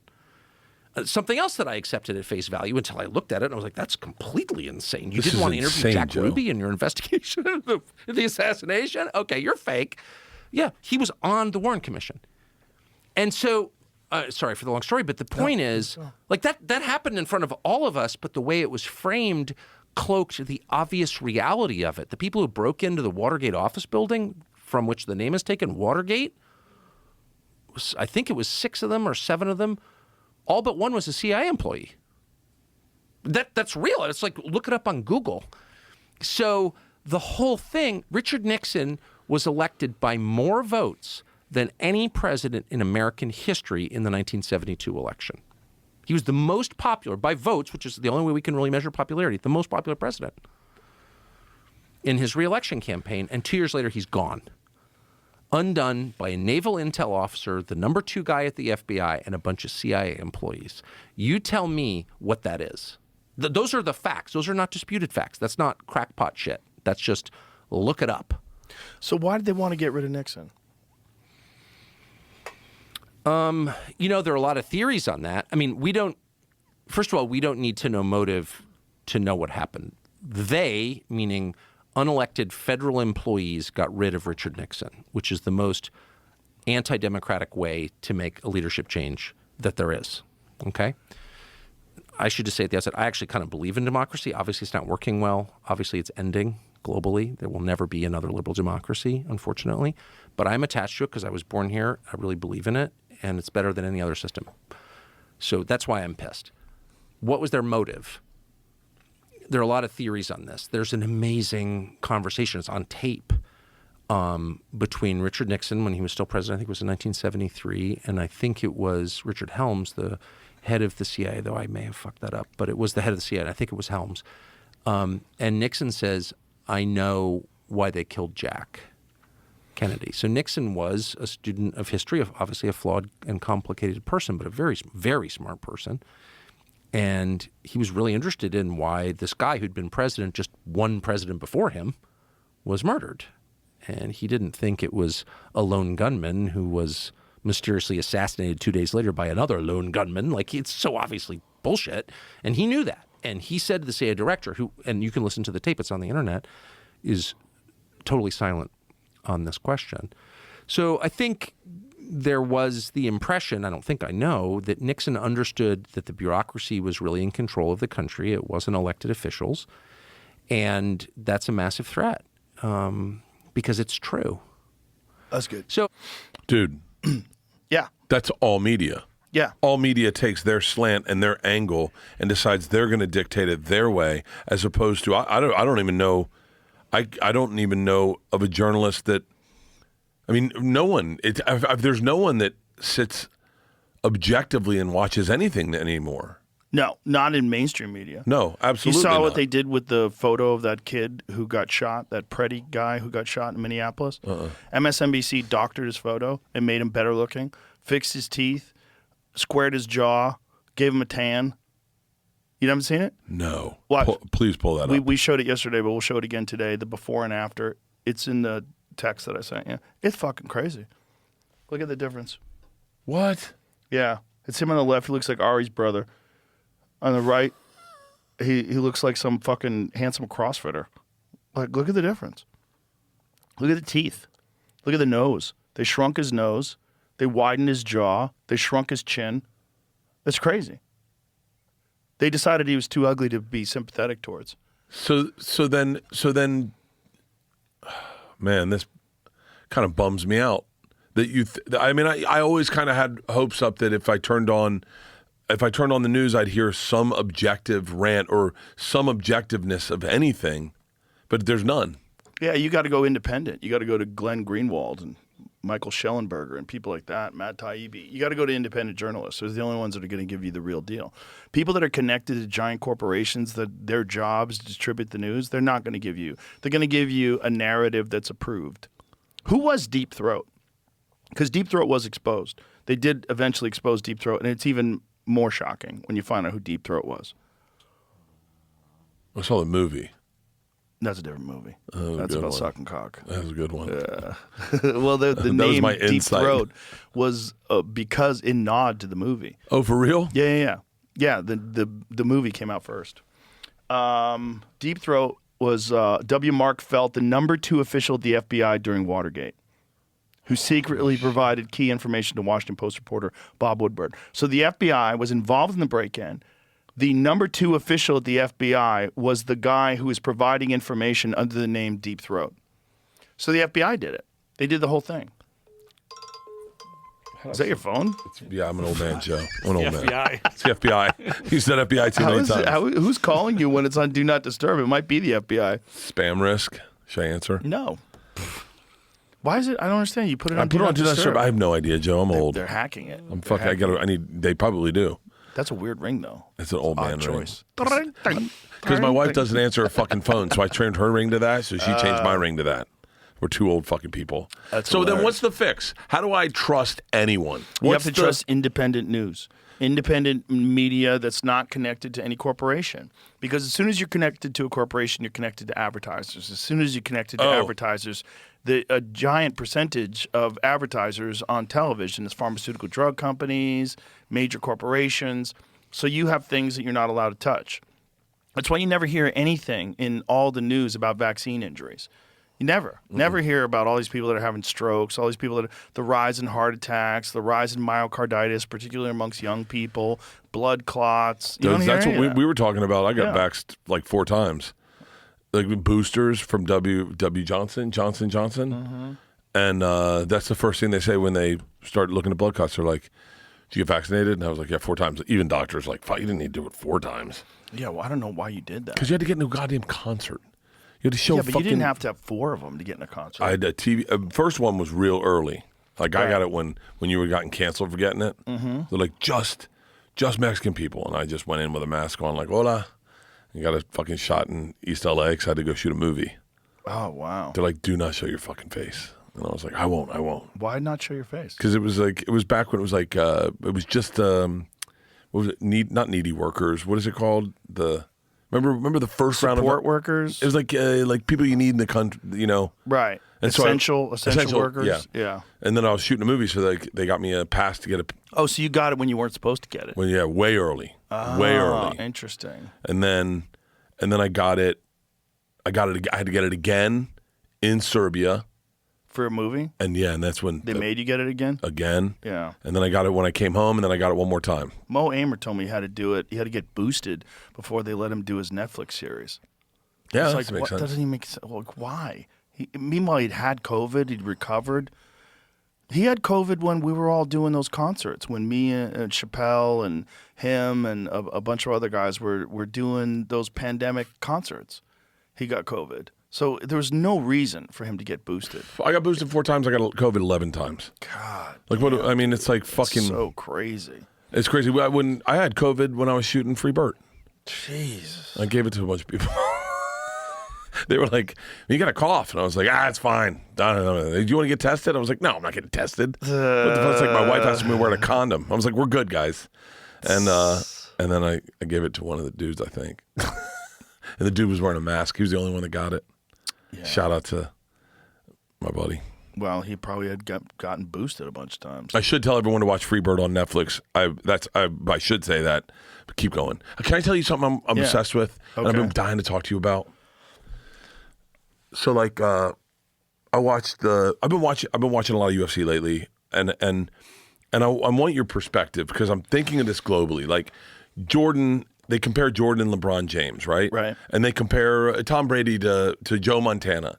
And the big argument they always say is, well, you know, Tom Brady couldn't play in the league Joe Montana played in because the rules were different. They got fucked up left and right? Okay. And like they were concussions and there was no roughing the passer. You could hit the quarterback late, all that shit. Right. Well, what about UFC? Because like how would... say, and I don't mean slanderous, I just curious. Okay. Someone like Tank Abbott or Dan Severinsen or Hoist Gracie, how would they fare against, say, the fighters that are fighting today? Well, it really all depends on whether or not I think Tank Abbott would do really well. I think Tank Abbott would do really well because the heavyweight division is the most shallow division. Like, would he do really well against the guys like Cyril Gane or Tom Aspinall? Probably not. But he didn't do really well against guys like Maurice Smith. You know, the real elite strikers of the day. But Tank Abbott was a fucking huge man. I mean, he was an enormous, powerful guy who had ridiculous knockout power, and he would brawl. And anybody who brawled, like look at Derek Lewis. Derek Lewis has the most knockouts in the history of the UFC. And he's not like the most highly skilled guy in the sport. He's just a really big, powerful guy who has unbelievable knockout power. And he's still relatively successful even today. I mean, he has the most knockouts in the history of the heavyweight division. But Tank Abbott would still fuck a lot of people up in the lower ranks of the heavyweight division. Dan Severn would still take a lot of people down and beat their asses because he was an elite wrestler. Like those kind of skills, Mark Coleman would take a lot of people down and beat their asses. Those skills that they have, like the elite wrestlers and the really powerful punchers, they would always do well.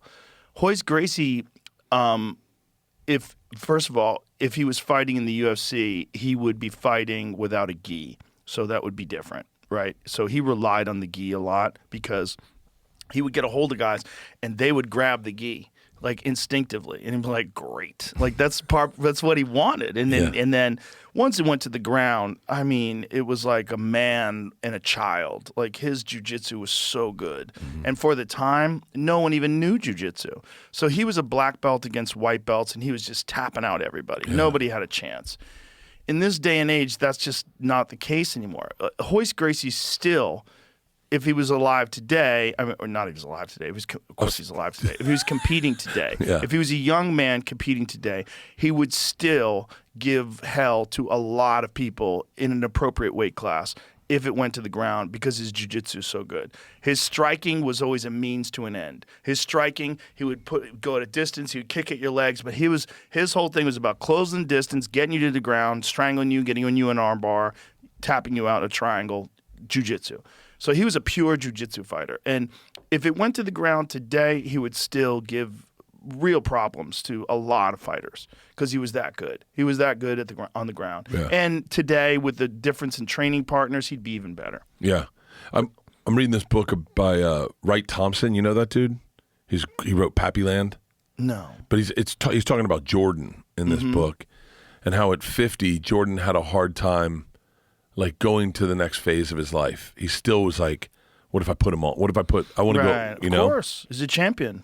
And it happens with fighters too. Oh, yeah. I mean, you go back to Shannon Sharp, and he's doing better now financially than he ever did, but I bet he'd trade it all just it's the glory of sport. It's like there's nothing else like those highs. Yeah. Those highs, especially for a fighter, when you're still like Justin Gaethje this weekend, who beat Paddy Pimblett. My God. Crazy fight. That guy, when it was over, the happiness that he had, the smile on his face, he was he was just in a high like nothing else in life. It's hard for those guys to put that away. It's hard for those guys to let that go. Yeah. And their identity is completely wrapped around the fact that they're an elite fighter. How did you not have your identity about your career? Because I know you pretty well, and you never really like. It's tough to disconnect your identity to your career or your dreams or your hopes. Which I think fighters, it's easy to understand. Athletes, it's easy to understand. But I think it happens with comedians and actors and even podcasters to say, how did you not do that? Well, I don't know. I recognize the pitfalls in it, but I also recognize that at the end of the day, you're just a human being. And I think, man, I've said this a million times, and I'm sorry I have to repeat it, but I think brutal workouts are what center me. It's the one thing that centers me more than anything in life, because I do to myself, I humble myself all the time. Like I break myself down all the time. So that like when life comes or like all that other stuff seems like something I do, it's fun, it's great, but I'm just me. I'm just a human being. I'm me in the 10th round when I want to quit and the bell goes off and I know I have to hit the bag for 3 more minutes. You know, like I know who I am. Yeah. Like I don't need my career to tell me who I am. And I have enough fuck you money that I could just sail off into the sunset. Bye-bye. Do you think you will? No. No. Why? I like this. Yeah. It's fun. I thought about it. I've thought about a bunch of things, doing different things. If I had multiple lives, I would live a bunch of different lives. Oh, tell me about one. I'd be a professional pool player. That's what I would like to do. Yeah. I'd like to go on a tour, play professional pool. If I just had like a year to really practice, I think I could do it. It's just, there's no way. There's no money. There's no time. So I just have to like keep that one in my head as a hobby and make sure I don't get too addicted to it. You know, my problem is I get addicted to things and then I just like obsess on them. And then the weird part of my brain that focuses obsessively on things, it would just overcome all the rest of my life. And it would just be this one thing that I think of. I allow that in bursts. Like I allow that, like when I was getting ready for my comedy special, my live special, that was my whole life. I didn't think about anything else other than doing that set. Like when I go hunting, I don't think about anything else other than getting in shape, shooting perfect arrows, getting ready to hunt. I allow myself these brief moments of obsession, but I have to be careful. I have to be careful with my brain. Your brain's fascinating. I wish I listened to you more. Like when we were younger, you said stuff that I just was like, that's not right. Like what? It might not be right for you. No, That's no. The thing. It's I like, wish I had. I remember one time you're working too hard. Your focus should be less famous. And I was like, what are you talking about? And now I'm there. I'm like, oh, I know exactly what you're talking about. That's why I took the Spotify deal. I was hoping I would be like 10% less famous. That was my idea. I was like, good. Less people watch Spotify. Less people listen. How many people are going to go over there? Like Jamie kind of freaked out at the beginning because we lost half of our audience like right away. He's like, we lost half the crowd. Like, so what? Who cares? Good. I'll be less famous. I don't want to be. I wanted to be famous so bad. Well, it's because you weren't. Yeah. Right? And so I already was. So I kind of had a perspective like, this isn't what everybody thinks it is. It's just weird. You know, like the glory of it, it's all fake. Like the people that love you, they don't even know you. No. Like it's kind of crazy. Like the people that love you should be the people that know you.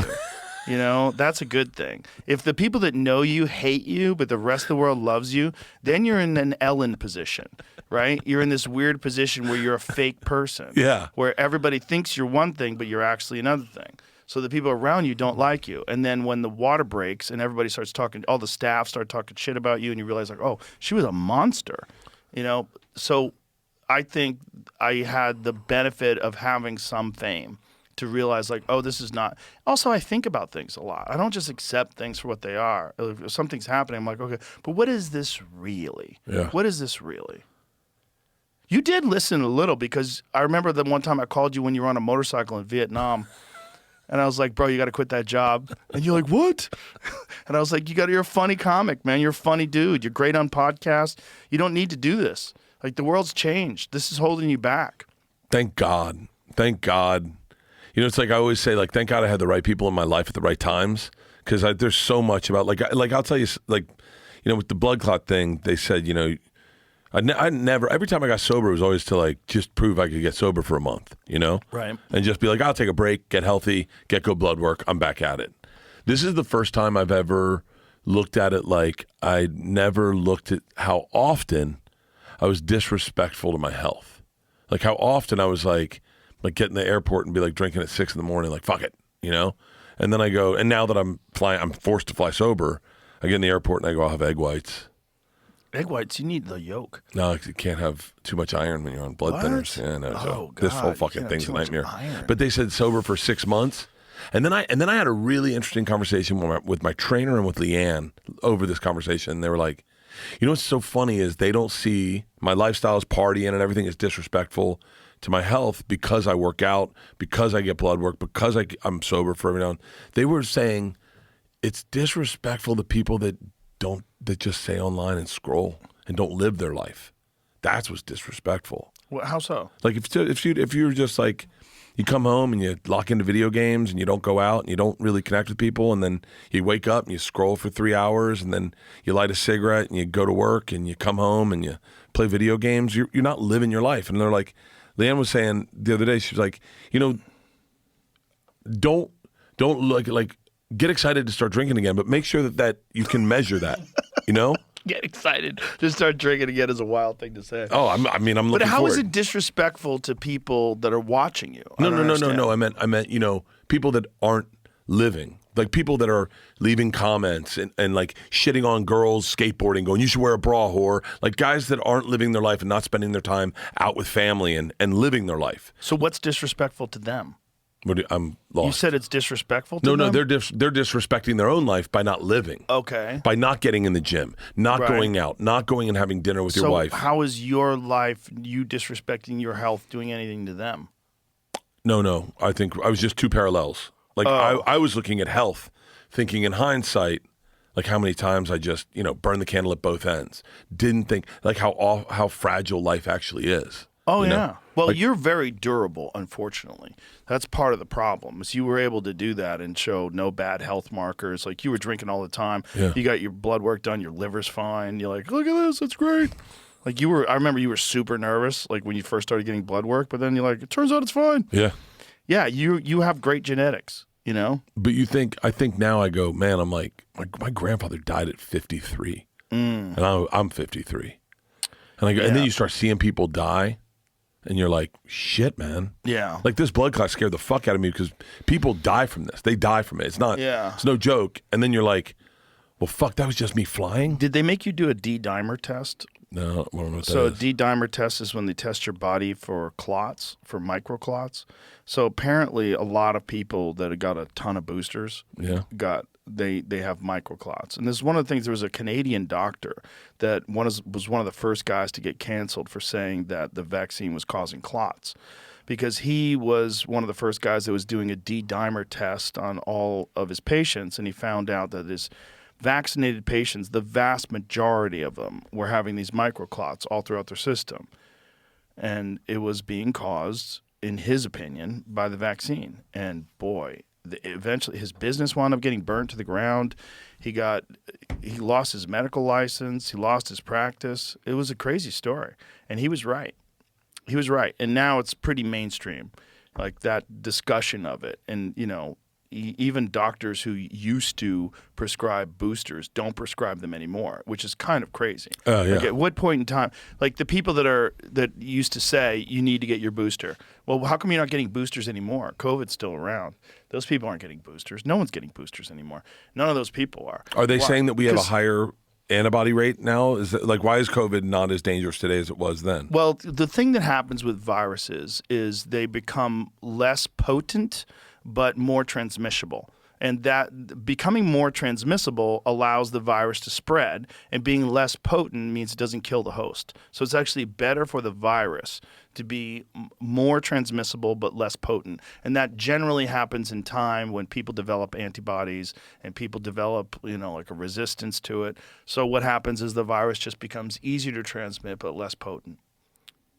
Oh, wow. Yeah. That's why the variants over time got less and less. Like the Delta variant was actually pretty strong, but after that they started dropping off. And then Omicron was pretty nothing, and then they stopped naming them because it really wasn't just a couple variants. There's hundreds of them. They don't even know how many. And a lot of it is because they vaccinated during a pandemic. And one of the things that virologists throughout history were always saying is you never vaccinate during a pandemic, because when you vaccinate during a pandemic, you actually encourage variants. Because the vaccine realizes, especially when you have a leaky vaccine like COVID. Yeah. So what a leaky vaccine is, a vaccine that doesn't stop transmission and doesn't stop infection. What it does is it gives you some protection through antibodies. But that allows you to get the cold, and then the cold realizes, oh, this guy's got these antibodies, we'll just work around that. And then people who had antibodies to the original wild virus, once they got vaccinated, this variant would see that they were, or wouldn't see, but it would have a different pathway, because their original immunity was to the wild virus. The original antibodies was to the first virus that doesn't even exist anymore. So your body didn't recognize these new variants, so people would get COVID even more easily. I know I butchered that if you're a virologist, but there's a guy named Geert Vander Bosch. And he is a vaccine specialist. He's a virologist, and he specializes in vaccines. And he was one of the early people saying, "This is madness. This goes against conventional thinking. You do not vaccinate during a pandemic." Jesus, I tell you what, I had COVID a bunch. Nothing was like the swine flu. Yeah, you told me that. Remember in 2009, right? Dude. You got it bad. I thought I was going to die. I mean, I've never been that sick in my life. Shallow breathing. I mean, it was. I had to fly to Mexico because I was doing a gig, and I was like, I got on the plane. I always drank on planes, had 2 drinks, and I was like, I'm at death's door, and I fucking. To this day, I've never been that sick in my life, and I don't know how it didn't kill me. You never drink when you're sick. Oh, no shit. It is the worst. It's so bad for your immune system to drink when you're sick, because you just give your immune system this new thing to fight while it's already involved in a fight. Yeah. I got on the plane with Leanne. We were flying to Mexico, and I was like, I'm not that bad. I remember being cold. I remember it hit me like a ton of bricks that night. I was like, I'm getting fucking sick immediately. Like, it was like... Bam. And back then you weren't even taking vitamins. No, I wasn't doing anything. Yeah, that's the problem. And this is the other thing, that the big problem that I had during the COVID thing is, like, I knew people were getting over COVID. It wasn't killing everybody. And they were making it out like everybody was going to get it was going to die. Everybody unvaccinated was going to die. But I knew people that got it and weren't the healthiest people, and they were fine. So I'm like, well, what the hell's going on? Like, what is it? And how come nobody's talking about vitamins? Nobody's talking about the impact that vitamins have on your immune system, which is well documented. And that if you brought it up, you're a conspiracy theorist. You're a crazy person. But everyone listened. Because you brought up, I'll never forget the day you brought up vitamin D. Yeah. And I went to Rite Aid that day to get vitamin D, and it was gone. I mean, it was like it had been looted. Mm-hmm. There was no vitamin D to be found. And it was like, I think it was like D3 or something. Mm-hmm. D3 and K2. And they were the two of them gone. together. And I was with magnesium is the move. D3, K2, and magnesium all together. Do you know, it's so funny? I have rosacea on my cheeks. I guess you get it when you're older sometimes. And the cure is ivermectin. That's hilarious. They were like, you should get on ivermectin. And I was like, I said, you mean horse tranquilizer? Horse paste. Horse paste? Yeah. Horse dewormer. Yeah. Like what CNN called it. But it's so great. It was the first thing. They're like, have you ever heard of ivermectin? And I was like, I'm friends with Joe Rogan. Are you kidding me? Don't put me on CNN. They'll make me purple. Yeah. Well, the crazy thing about that CNN thing is I mentioned a bunch of other things that I took. All of them were very effective. There wasn't one thing that I mentioned. I mentioned IV vitamins. I took IV NAD, IV vitamins, and then the big one was monoclonal antibodies. And monoclonal antibodies, they made it really hard for people to get after that. Because people were just saying, "Oh, I just need to get monoclonal antibodies and I'm better." Bro, I shipped monoclonal. We were using a telemedicine nurse, and there was a part of a nationwide service that you could send people a nurse, and they would go deliver monoclonal antibodies and IV vitamins. And the IV vitamins thing, it always existed, but the monoclonal antibodies, they added to it once COVID came.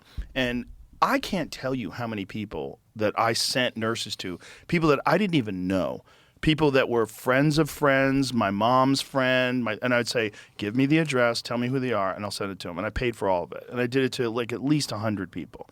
No bullshit. Really? At least 100 people. Yeah, actors who were like super liberal. I didn't out any of them. They would send me a DM. Hey man, I got COVID. What should I do? And I said, where are you? Tell me where you live. I'm gonna have someone sent to you. And I just send someone to them, and then they'd come back and thank me. Very few of them ever thanked me publicly, but a lot of them got the service. And a lot of people that weren't famous people, just like my friend's mom or my uncle or my cousin, someone got COVID, they're doing really bad. I'm like, tell me where they are.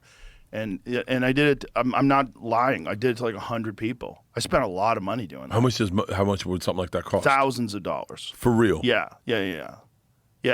I did it for people I didn't know. I did it for people I had never met. I did it for people that were famous that I never met. I just said it was easier to me for just to send them to them. Leanne was the first person to get COVID in our house, and I had a joke. I used to have a joke about it. She had COVID and she gave me a hand job, and I didn't get it. I was like, "That's how intimate our hand jobs are." That's hilarious. And she got it, and I remember I called you and you were like, "Get her the NAD." You gave me the whole fucking list, and we got it. She got over it right away. We ended up right away, and we're like, "Cool, we can go skiing." No. And then we all got it. You're not ready yet. Georgia gave it to me, and she goes. I remember Georgia gave it to me, and I remember we're sitting at the dinner table that night at our ski place, and she was like, started crying. I go, "Baby, don't cry. It's fine. Listen, it's totally fine." She was like, "You're high risk." You got to think of it as like it's over, the bad part's over, but now your body's in recovery. So you can't go skiing or do anything crazy. I went skiing. I remember skiing that first day with COVID, thinking, it's just me. The mountain was empty. I was like, it's just me. I don't really have it. I'm fine. I tested negative. I remember I tested negative. And I was like, I'm just hungover from last night. And when I got down, I tested again, and I tested positive. And I already had my tour bus come and grab Georgia and Leanne and drive them back to L.A. So it's me and Isla. And Isla was like... I only got it because I stayed up late one night drinking and playing pool till like 5 o'clock in the morning with my friend John Showman. I remember you telling me that. You're like, it's more... You said you were more run down. That's why you got it. I was exhausted because my friend John, John Showman, shout out to John. He makes pool cues, like awesome pool cues, and he lives in Florida. And I, talked to him back and forth online, but I never hung out with him. And then I made an appointment to meet him at a pool hall, and we met at this pool hall, and we played pool till like 5 o'clock in the morning, laughing, having a good time. And then I got back to the hotel. I was like really tired.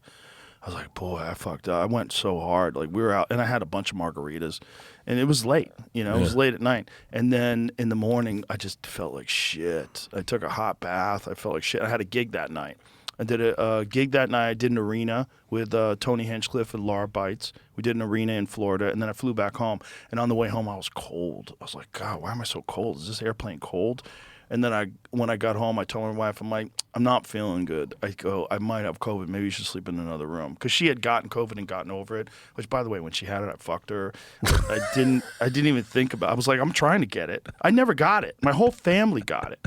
But like, I'm always been the one who's like, always cold plunging, always sauna, always vitamins, always working out. She works out too, but it's like, she got it, and my kids got it. And I was home. I hugged them like, Daddy, you're going to get it. I'm like, I'm not getting shit. I never got it. Yeah. I had 2 days when I worked out where I didn't feel that good.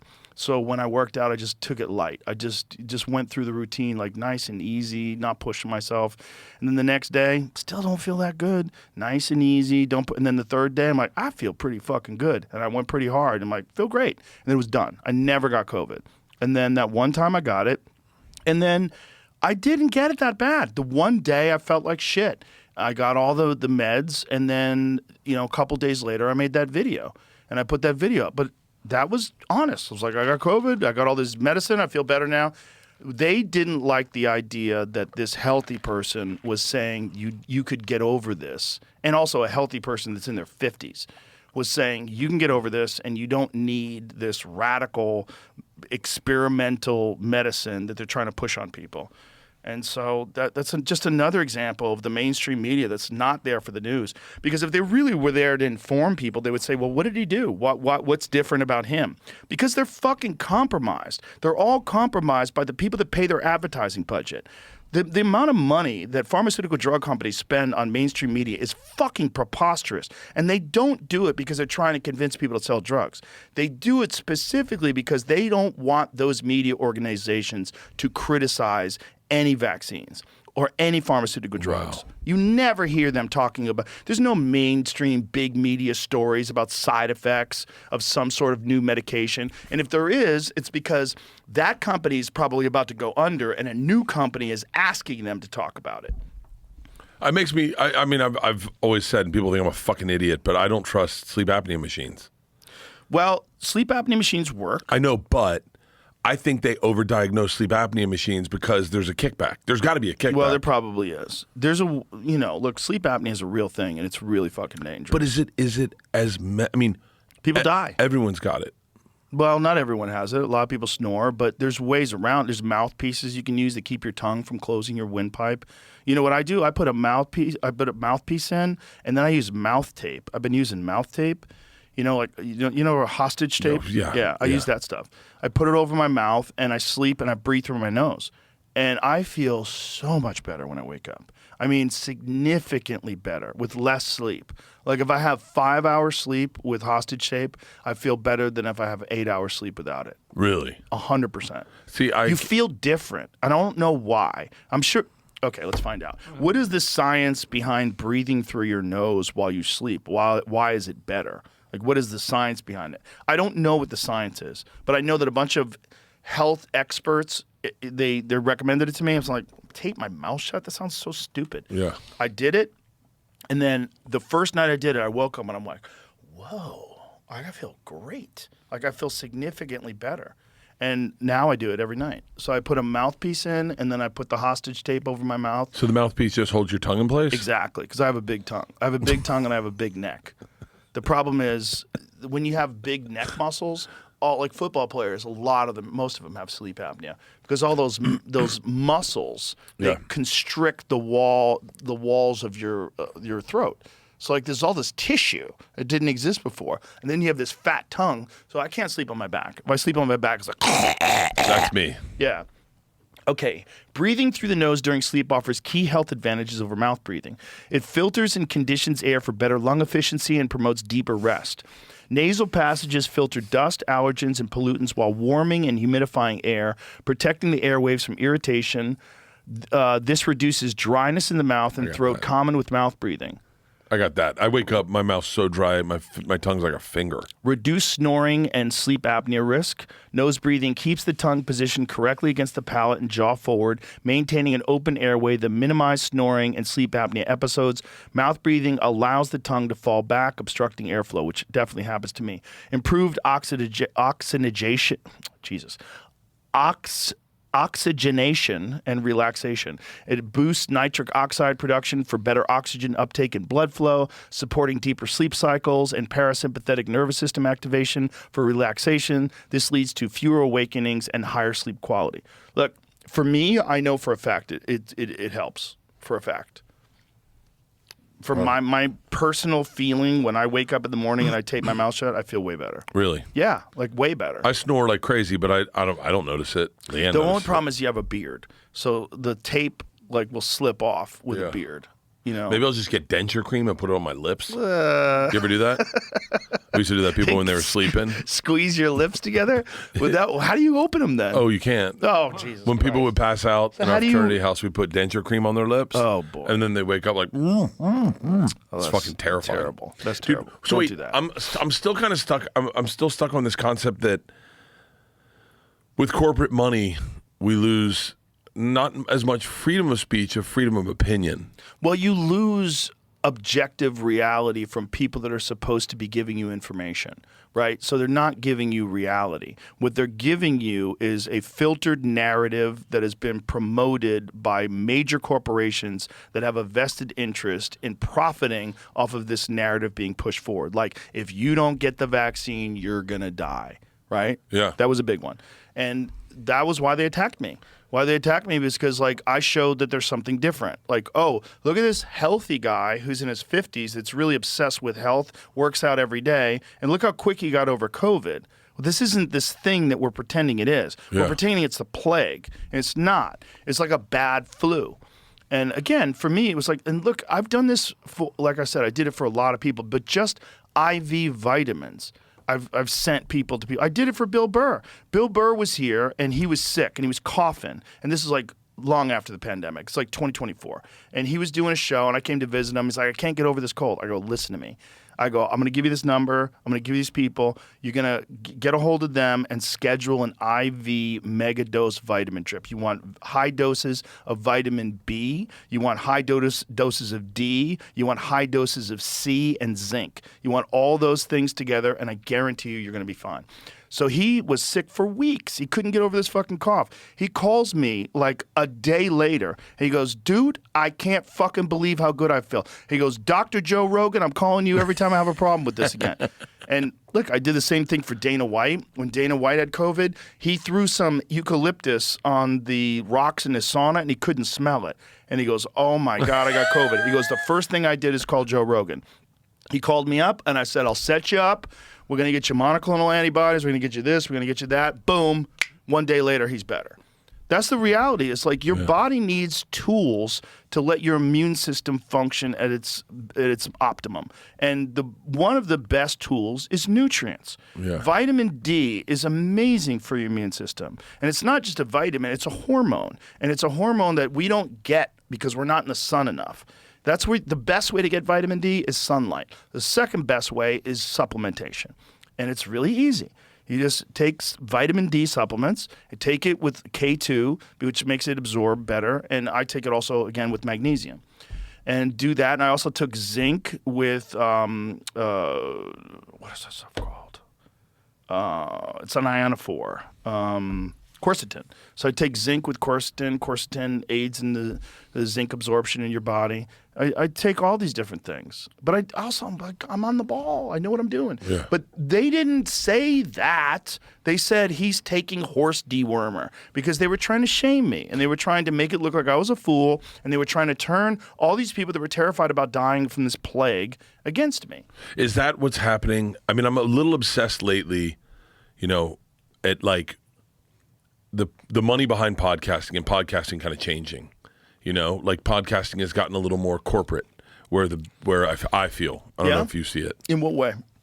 Well, it's like, I looked at the Golden Globes and who was nominated, and those were all, I think they're all, corporate podcasts. Yeah, let me help with that. So here's the thing. Like, a lot of people say, why wasn't Joe Rogan nominated for the Golden Globes? And like, why did Amy Poehler win? I didn't submit. So they asked me to submit to be nominated for the Golden Globes, and you had to pay $500. And the $500 is like for paperwork or whatever. I said, no. I go, I don't care. I already won. Like, you can't tell me I didn't win. I've been number one for 6 years in a row. Wait, all of a sudden, you're going to have a contest in front of all these people wearing tuxedos, and you're going to say, now I'm not number one? Like, fuck off. Yeah. You can't. Like, I don't care that I'm number one, but I am, in fact, number one. So if all of a sudden you have a contest to decide who's really number one amongst us, like, that's amongst you. You're allowed to have your opinion. You like Amy Poehler better than me? That's great. Oh, that's I don't so care. fucking funny, Joe. Do you know how many people have been like ride or die for you? Like the fact that Joe Rogan didn't win, the fact that, and I've heard that so much that it's so funny you just didn't submit. Yeah, they asked me to. Yeah, I was like one of like 6 candidates. They took the top people. They basically just took the top people of the charts, but which, it's fine. First of all, Amy Poehler's podcast is pretty good. I haven't seen it. It's pretty good. I'm sure it's good. It won. Yeah, and I'm sure someone must love it. It's if it really good. sucked, they would give it to someone else, right? Dax is really good. Like there's some great podcasts out there. I don't know who was even nominated. I don't even know who was in. I just know that Amy Poehler won, and a lot of people are upset. She's had a podcast for 6 months and she won. Great, you gave it to a famous person, which in that world, that's what they do. They give it to a person that like is gonna look. You give it to Amy Poehler amongst their circles. It's not gonna have any criticism. Look, there's a lot of really good fucking podcasts. There's some great ones. I don't know if amongst her group, if I listened to all of them, I would decide that hers is number one. But I just know that I didn't submit. I don't want to be a part of that. I don't care. You're just a group of people that just decide all of a sudden that you're gonna give an award out. You got a trophy? Fuck off, dude. Okay. Like, so when we did the show and everyone's like, are you looking for a season 2? And obviously that'd be great. But you know what I said to Leanne the day after it came out? I said, I think I already won. I think I got everything I wanted. I did something I'm proud of. And people are responding to it. People like the texts I get are people that will never promote it on their social media. Ron White loves it. Ron loved it. When Ron came in last night, and the first thing he said to me was, I watched your show. I watched every fucking episode. Yeah, he binged it. He binged it with his girlfriend. I was like, Joe, you know how I feel about Ron. I'll get emotional. He's like and my Ron's guy. not a bullshit artist. He's not. If Ron loved it, he loved it. And he came in and he was ranting and raving about it. That's all you need. Just do your best. Yeah. All these awards and all this shit. Awards for art are crazy. It's insane because it shouldn't be a competition. Well, it's also so subjective. There is music that like my daughter loves. It is her favorite music. But she's a 15-year-old girl. I can't say it sucks because it doesn't suck. It's just not for me. Yeah. You know what I mean? It's like, that's why awards for art are crazy. Like, this is the best. Like, to who? To a group of fucking people that we deem the gatekeepers of all that's appropriate? Like, so when did you come? Because, I'm always fascinated by you. Did you care about ratings when you were on NewsRadio? Oh, no. Well, the NewsRadio thing was hilarious. Because that's one that I can say, for people that haven't watched it, I would say, binge that show. It was such an amazing piece of art, we would say. But always, and respectfully, always in the losing category. Like never. Always in the losing category. My friend Lou, he was one of the writers on NewsRadio, and he would show up for the table read with a T-shirt that had the number of our rating on it. And one day he showed up and the number was 88. And I was like, 88? He's like, I'm like, fuck. I was like, God, because we got moved 9 times over the course of 5 years. Like, I remember, like, one of the things that, just like social media poisons people, back then it was Variety and The Hollywood Reporter. So all of the cast would be sitting around reading Variety about how good Sex and the City was doing and The Single Guy. And because they would sandwich them in between Friends and Seinfeld. And, Paul Sims, the producer of NewsRadio, would call it a shit sandwich because you would have these 2 really good shows in between these shows that were not that good. They would call it Caroline and the Shitty, and like everybody was upset. And so they would read these things in Variety. They'd look at the ratings and they'd get all upset and start getting pissed off. And that show sucks. Why is that show doing so well? Why aren't we on Thursday night? And I remember saying, last time I checked, I'm on TV. I go, do you know we're on a TV show? Do you know how few people get to be on a sitcom?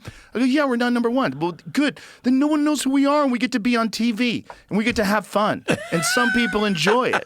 We're making so much money. Like, how can you be upset? We could not be on TV. Like, yeah, we're not number 1. Yeah, we have a really good show that's not being recognized. It eventually was recognized when it went to syndication. So NewsRadio really only got popular in syndication. Oh, when it was on A&E, buddy, I don't think I've ever enjoyed a TV show out of every TV show I've ever watched. And I was late to Friends. Look, it was no Game of Thrones, but or even Queen of Dragons, whatever the fuck the other one, House of Dragons. Yeah, that's a pretty good show too. But when I discovered NewsRadio, I was like, you guys had every character. Like, it was not just one character; it was 5 different. Are we back? Yeah, we're back. Got notes okay, into the company. we've been having this problem where we crash like a couple hours into a podcast. But it was such it was 5 personalities, 6 personalities, all working in union. At different speeds. It was Everyone had really their own, good It was writing. such a fucking great show. Well, Paul Simms came from the Larry Sanders Show, so he was really good, and it was just a brilliant guy. And the writers were amazing, and the cast was amazing. But it was the perfect scenario. So we went through it without everyone getting famous. We put together a great show, and then we fucking sailed off into the sunset. It was perfect for me because I never wanted to do it again once it was over. For real? Yeah, I didn't. I mean, I took a few development deals afterwards just because I wanted the money. Yeah. And I thought maybe I'll make my own show and it'll be good. But working with these writers and like some of these writing teams, it was really interesting. Writing teams are generally one brilliant guy and then the other guy who writes things down. And then they both get deals. And then I would wind up with the guy who wrote things down. So I got one of these writers who was a writing team on Seinfeld, and the team broke up. And then I got this guy, and he wrote this fucking script that was so bad. It was so bad. I couldn't believe how bad it was. I was like, and then they were trying to pretend they're excited about it. I go, did you read it? I go, this is fucking terrible. Because the problem was I had come from NewsRadio, which was a really good show. And most of these shows are terrible. And most of the guys that I knew that were doing terrible sitcoms were living in hell. Because they were doing these like corny ass, and all they wanted to do is like figure out a way to make themselves feel better. So they spend money or they party, and that's what they were doing. They were all just partying and spending money and not enjoying their work. Their work was terrible. It was hell. So I kind of realized early on that this trap of like chasing the #1 ratings and all that shit, it was just stupid. It was just nonsense. And then Fear Factor was #1 for a while. I think it was.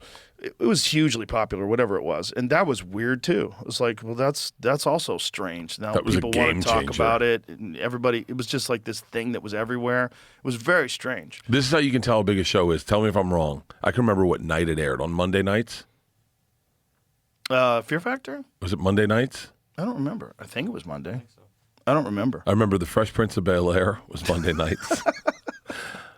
Yeah, I remember think Fear Factor Seinfeld was Monday. Thursdays, right? Yeah. That's the thing about TV now, which is so bizarre, is like when I pitch this show, have you seen Slow Horses? Yes, I love it. So when I love it. When I went to Netflix, they were like, we want to do a show with you. I was like, great. And they're like, what's the show? I said, it's my family. I'm Bert Kreischer, Georgia and Isla, Leanne. I'm a comedian. I'm me. Everything's the same. Nothing changes. I don't have a job. I'm this guy. Right. And they're like, okay. I go, but it's meet Slow Horses. And they're like, what the fuck are you talking about? I said, all I can tell you is I don't want to do episodic. I want Slow Horses. I said, when I watch Slow Horses, and this is why Ron's compliment was so kind, because I created the show so that me, Jared, and Andy, I should include Explain them. Slow Horses. Slow Horses is Gary Oldman. It is a spy thriller. They're a group of like low-grade spies that all kind of got put into an office off to the side, but they don't realize how important their office still is. They're still very ingrained in all the shit that the big office is doing, but they're the B team. And so the big office is constantly fucking with the little office. And So how is your show like Slow Horses? the day I watched Slow Horses, I'd watched Slow Horses the week before I went in for this meeting, and I watched the first episode of Slow Horses, and at the very end of that first episode, I hit pause. I looked at Leanne. I said, we're watching every fucking episode until it's over. Right now. We're not moving. We're going to watch all of them. And I did that with that and Black Doves. And I said to Netflix, I said, I want to make this where that first episode, it's not episodic. The Kreischers get a horse. The Kreischers get a dog. It all goes together. I go the first Storyline. episode at that last line I say. The very last line of that first episode, I want you to look at the person you're with and go, I'm watching all fucking 6. And so it's an arc. It's a 6-story arc. It's basically a 2-hour and 30-minute movie that you can stop at any point. And the compliment I've been getting is the one Ron gave me is like, I binged it. I watched all of it. That's great. That's a smart move for a comedy to do it like that. Like it's one big story. Yeah. And that last... Black Doves is great too. Black Doves. Great. Dude, fucking Black great Doves. show. Black Doves. When we did the premiere in L.A., Netflix came up to me, and shout out to Netflix, and they were like, when you pitched this, we had no idea what you were fucking selling us. Like when you said Black Doves and Slow Horses, like those were your comps. And then they were like, we watched that first episode, and they're like, you fucking did it. Like you made a show where at that very end of that first episode, at that moment, and the very beginning of the second episode, I have a joke about you. but I thought I'd throw one in. You gave me a little love in your special. I'd give you a little love back. And so at the very end of that first episode, I wanted it so that you go, oh, this guy's fucked. I got to see how he gets out of this. That's the compliment I've been getting from people is that they watched all of them. They binged it. And that's like, I was like, because, you try to do something a little different. Mm-hmm. And that's why when you said that you didn't submit, I fucking connected so hard because I was like, I don't need it to be, it's not going to be the number one show on Netflix. It's never going to be the greatest show they ever made. There's too many good shows. But the fact that people have liked it, I go, I think I won. I think I got the thing I wanted. Yeah. Was just like, I got a text. I'm going to share this, and I apologize, Luke, if this sounds weird. Luke Combs texted me last night. Now, he's not like he's not a social media guy. He just texted me. He's like, dude, I just watched your entire show. Luke Combs. And I'm like, he's cool as fuck. He's cool. I've hung out with that dude a few times. As fuck. And he's understated. He's the guy. He's fascinating to me because he's the guy. We just did a podcast. He's the guy that he goes into the room and he's not going to talk to anyone because he doesn't want to bother you. Right. He's one of the biggest stars in country music. Yeah, he's one of the most talented guys. Very humble. And he's very humble.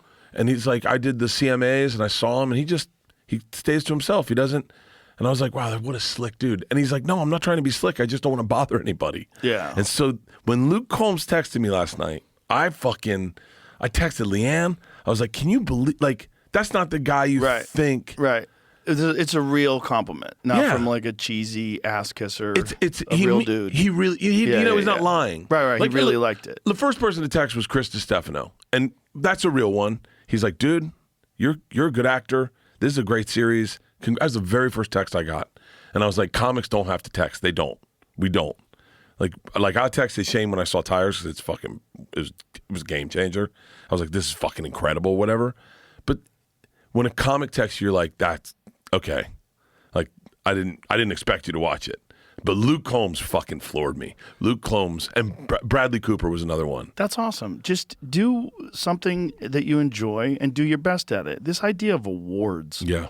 Like, fuck off.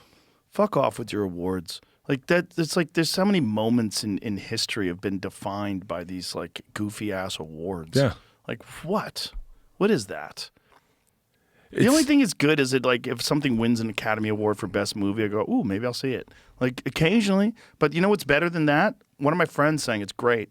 Dude. You know? And or someone posting it on social media. Like, oh, someone that I respect on social media posting it and saying, hey, you need to watch this. This is amazing. Great. Do you ever see the movie American Movie? What is that? It's about the two guys in Wisconsin trying to make a horror film called Coven. God, I think I did. Is it a long time ago? Long time ago. Documentary, and one guy's done way too much acid. And it's like one of those movies where someone says to you, you have to see this. And it's never going to win an award. Probably made no money. But it is the most fascinating. Okay, Jamie, can you pull the trailer up for that? If you see this, you'll go, I saw it. Okay. It's the American Movie. Mike, what was the other guy's? Oh, this is so good, Joe. Imagine a world where passion and perseverance outweigh polish, and dreams are both the driving force and the destination. What if I told you this world exists, not in some far-flung fantasy, but here, in the heartland of America? This world is seen through the lens of an unsung documentary where we meet Mark Beauchart, this is the trailer. Filmmaker from Wisconsin. That's okay. Have you seen it? I didn't see this. Dude, Joe, this movie is so good. But it's one of those things that it's like when you find something that you just fall in love with, that you can't explain to someone. Like Vernon, Florida. Have you ever seen Vernon, Florida? No. It's a documentary by Werner Herzog about. It was him and another guy did it. He was trying to do a documentary called Nub City, right? It was about this place in Florida where a lot of people had lost limbs and were collecting insurance money. And he went in to do a documentary about that, and he got his life threatened, but he had all this footage. So I think Werner Herzog came in and dumped a little money in it, and he just made the bizarrest documentary about a guy talking about turkey hunting and another guy talking about, it's like 4 different personalities, Joe. It's on YouTube. You can find it. Werner Herzog does some amazing shit. This thing, Joe, is like something you start watching and you go like, I can't turn it off. I mean, he did Grizzly Man. He did fucking, what is that other one? The one about the cave paintings in France. He did. This was made by Errol Morris. Errol Morris. Oh, Errol it wasn't Morris. Werner Herzog? No, Errol. I was trying to highlight on there. It says it's an Errol Morris film. Oh, so it's not Werner No, Herzog. Werner Herzog backed it. He was the one that paid for it. Oh, I see. He produced it. He was also, Werner Herzog was a part of that movie, Happy People. You ever see that? No, what's that? Oh, my God. It's about these people that live in Siberia. These guys that live in a small village in Siberia, and they're just fishermen and trappers and hunters, and they basically just live off the land, and they're so happy. There's like no mental illness. Everybody works really hard. It's freezing cold at night. They're always drinking, and everyone's happy. And it's just called Happy People, Life in the Taiga. It's a great documentary because it just shows you that, like, without struggle, you will create struggle. And when you have struggle all the time, like physical struggle, people seem to be satisfied and happy, especially when they're living off the land, living like a subsistence lifestyle. They're out in the forest, they're catching fish, and it's a great documentary. It's really interesting. Did you feel it? Because I remember we went to a birthday party at your house, and your wife introduced my girls and Leanne to chickens. Mm-hmm. And Leanne and the girls immediately got chickens. Chickens are awesome. The happiest my family was, out of all the times we've been happy, was when they had a garden and they were raising chickens. Yeah, it's good for you, man. And then that like extra, like, did you guys clean out the chicken coop? You need to clean, like, that little. Yeah, work. Yeah. Work's good for you. Yeah, especially work that pays off. Like, you actually get eggs and you get to eat those eggs. Those eggs. And that's like the most karma-free food that you'll ever get because they're your pets. Like, you treat them well, you feed them, you're like, hey, girls. I see them, I talk to them. They bark, bark, bark, bark, bark. I lift rocks for them so they go under the rocks and pick out bugs and worms and shit.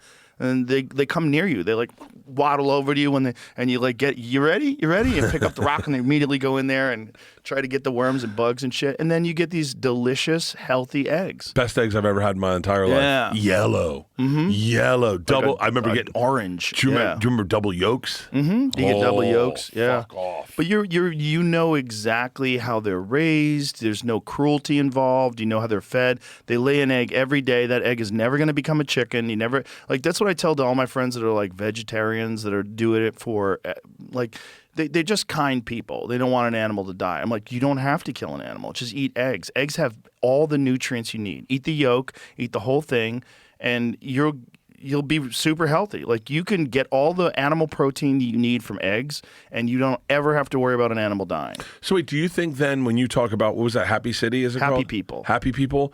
Do you think your connection then to crushing it in the gym and killing it in the gym is directly connected to that struggle?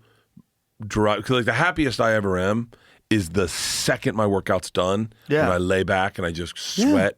Yeah, you did it. Oh. Yeah, you did it. Your body needs, I think, in order for your body to survive, like when we were hunter-gatherers, you had to do a bunch of work. So I think there's human reward systems that are built in us that if you don't meet those requirements, your body gets anxious. And the most anxiety-ridden, fucked up, mentally ill people I know are these lazy slobs that are online all day complaining about people. Yes. Especially comics. I know so many comics that they spend a giant chunk of their day shitting on other comics, and they're all fat and lazy. And what is that? Well, it's because they're not healthy. They're not mentally healthy, physically healthy. And so they're completely obsessed with other things, external things.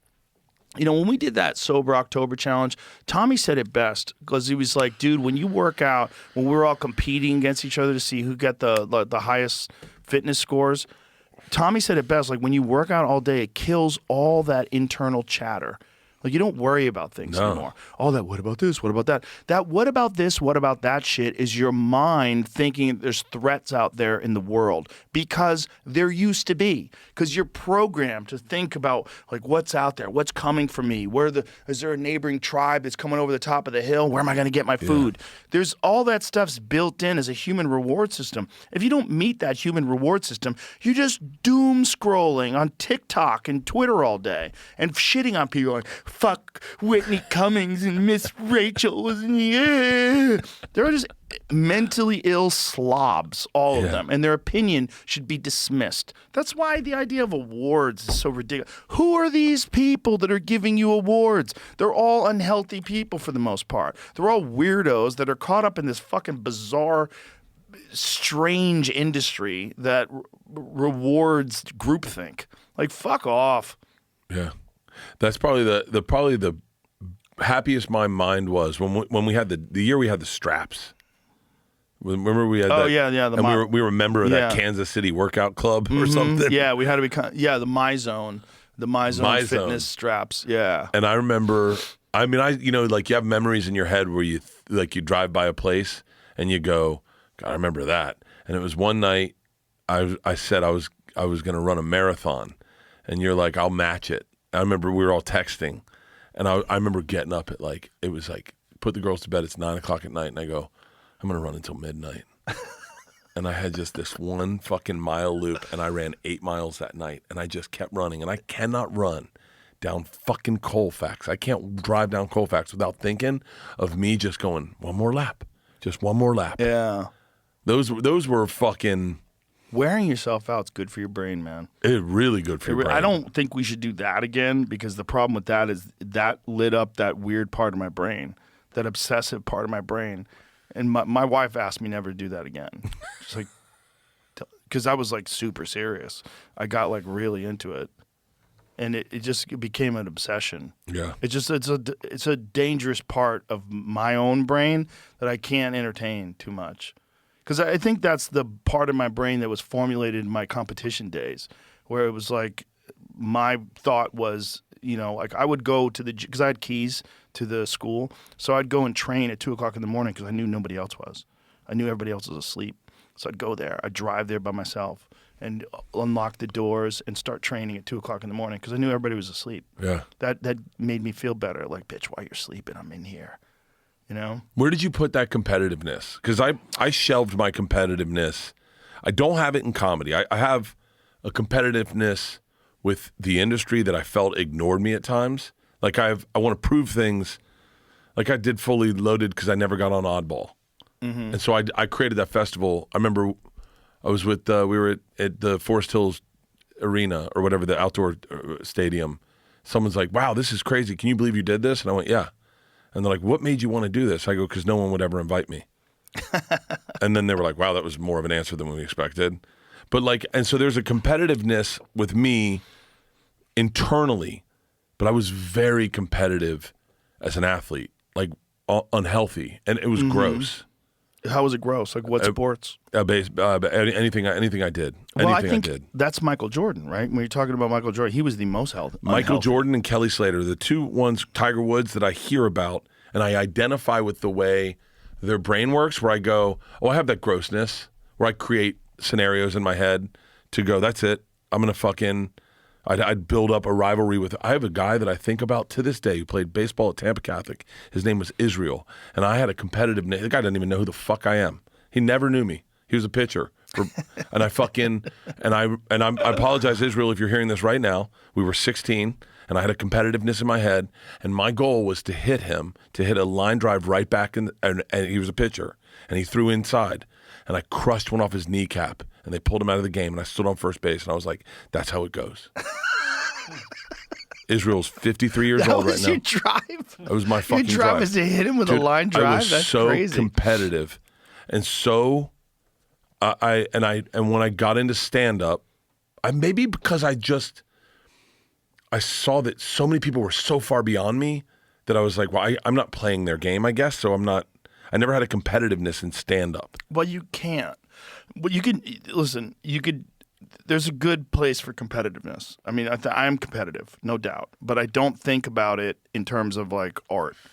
Yeah, I think my competition with either stand-up or with podcasting is to be the best I can be, to do the best job I can. Like if I have a guy on and wants to talk about some science stuff or something like esoteric or I have to read his book or listen to the audiobook. I have to read articles. I have to get in. I have to do my best. This guy's going to fly in here from Europe or whatever it is. I have to be ready and I have to be intrigued. And the only reason why I have him on the podcast in the first place is because I'm interested in it. Mm-hmm. So my thing is just do the best that I can. And the way that I could do it the best I can is only talk to people that I want to talk to. Only reach out to people that I'm actually interested in. Only accept invitations from someone that ignites my curiosity. And just only do it that way. Never say, oh, this person will be great because they're famous. Like, this is one of the things you see about some of these podcasts that are doing well.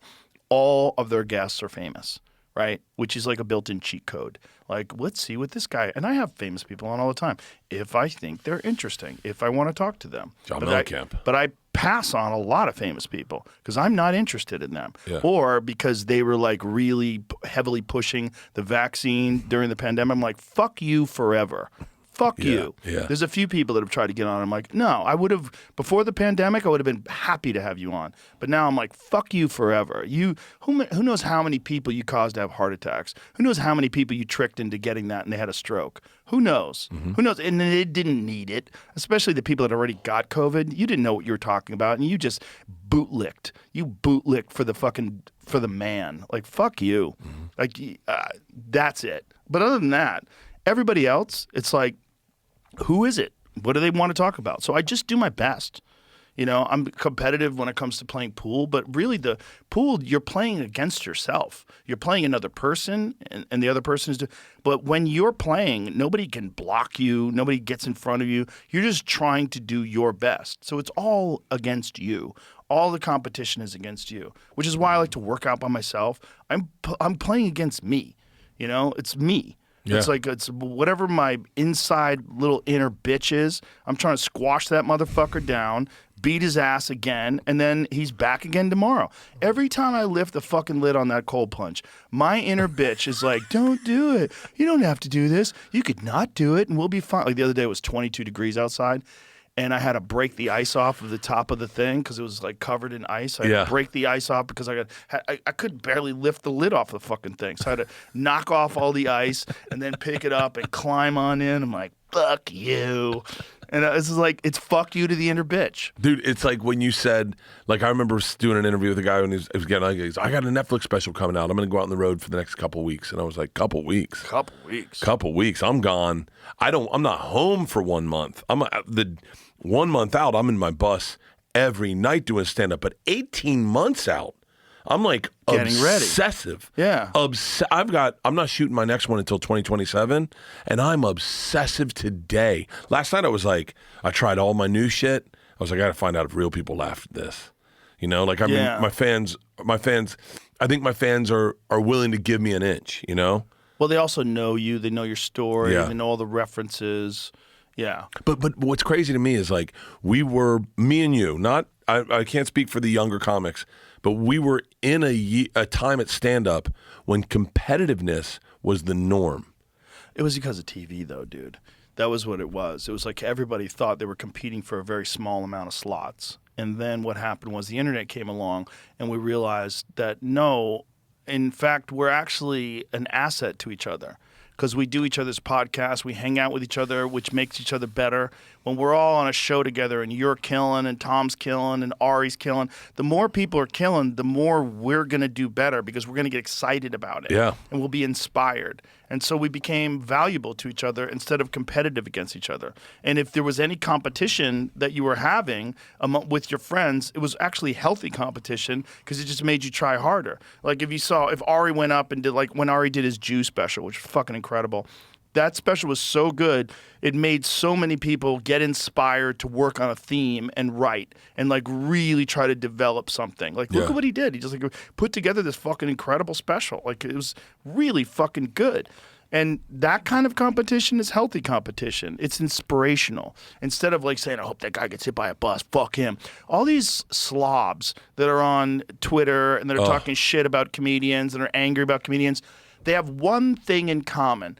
They're almost all failures. They're either failures or they're extremely mediocre. Yeah. They're in the middle of like mediocrity. No one's got them as their favorite comedian. No one's got them as their favorite podcaster. No one's got them as anything. They just don't do that well. So what do? They're attacking people. So their competitiveness is a very unhealthy competitiveness. Yeah. If their competitiveness was healthy, they would say, well, what is it about this person where she's getting all these comedy specials and she's in front of all these roasts. Why is Nikki Glaser doing so well and I'm not? Instead of hating on Nikki Glaser. But that's not what like a narcissist does. Well, what about me? How come I'm not getting that? She does talk about sucking cock, that fucking bitch. And then they get all fucking angry and they start talking shit about her. Meanwhile, she still kills it. She's still on the road. She's still selling out. She's still getting out there. Everybody screams and cheers. Yeah. Why? Because she put in the work. And if you put in the work, and if you looked at yourself and you objectively analyzed what you're doing and said, why is this going well? And why is this not going well? And worked harder, you would be where she is, but you're not. So what are you doing? You're on Twitter every day for 12 hours like a fucking mental patient, just shitting on people and getting in arguments and saying mean things. Like you're going to it's crabs in a bucket. You're just trying to pull people down that are doing better than you. Where are you going? Get back down here. That's all it is. Yeah. It's unhealthy. That's why you can't read that stuff, because you absorb the atmosphere of the people that you surround yourself with. And like it or not, when you're interacting with people on social media, you are surrounding yourself with their thoughts. Yeah. And they're unhealthy people that you would never hang out with in real life. And if you said, well, why do you think that way? And then they would say something like, that doesn't make any sense. This is why that doesn't make any sense. And they'd be like, and then they would run away and go talk shit about you on social media because they're cowards. Yeah. So you can't live in a world of cowards and mental ill people. You can't. It's not good for you. It's when I started hanging out with the group I'm around now, right? I want to say it was you. You were saying, hey, surround yourself with good people. And I remember reading a quote that week, and I've butchered it. But I said, if you hang out with enough great white sharks, people think you're a great white shark. Like I just all they see is the fin. Right. And it's like, if I hang out with the best fucking comics in the world, if I surround myself with the best comics in the world, I'm gonna have to get better. Yes. Like I'm gonna get better. And I remember, I can tell you, like the first time I saw your Caitlyn Jenner joke of the gargoyles. The demon. Yeah. And you're on the stool and you got the stool and the gargoyle. I remember watching that, crying, laughing, going, I'm not using the stage at all. Like I'm not using the stage. Like, God damn it. Or I remember Burr doing an act out. And I never expected Burr to do an act out. He was talking to an immigrant kid he hired that lived in the bushes, or that he adopted. He goes, so-and-so's not going to live in the house. We're going to keep him in the bushes. He said, come on, man. There's a reason you're in the bushes. But he was doing an act out. And I remember going like, God damn it, man. I don't ever do act outs. Like, I think I always surrounded myself around better comics to like see what the meal was being made and go like, well, shit. I'm just making French fries. You can turn that into a baked potato? Well, we don't exist in a vacuum. This is one of the things that I always say about comics. You never find the best comic in the country or one of the best comics in the country by themselves in Birmingham, Alabama. No. It doesn't exist. They're always in either New York, L.A., Austin. There's a few other places where you find out about someone really good, and they're always around other people that are really good. Because comedy is one of those things where you really only experience it live. Like when you see someone doing a special, specials are great, but a special is like 60% of the real show. Mm-hmm. If you're there in the audience, you get 100% of the real show. You get hypnotized by the show. You get caught up in it. If the guys got it together, it's like really well pieced and timed and edited. It's so much fun. But you got to be there.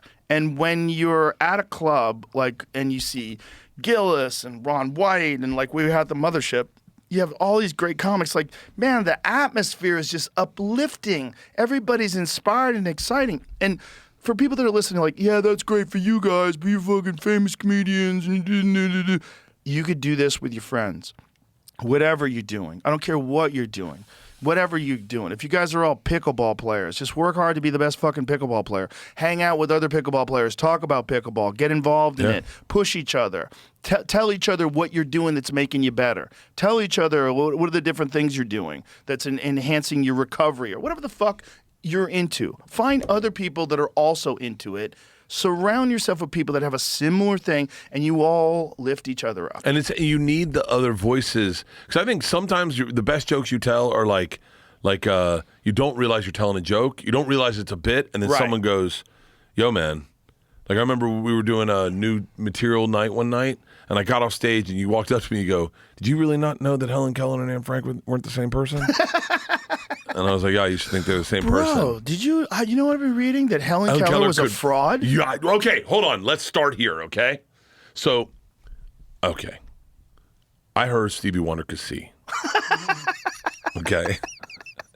And there's footage of him doing seeing guy shit.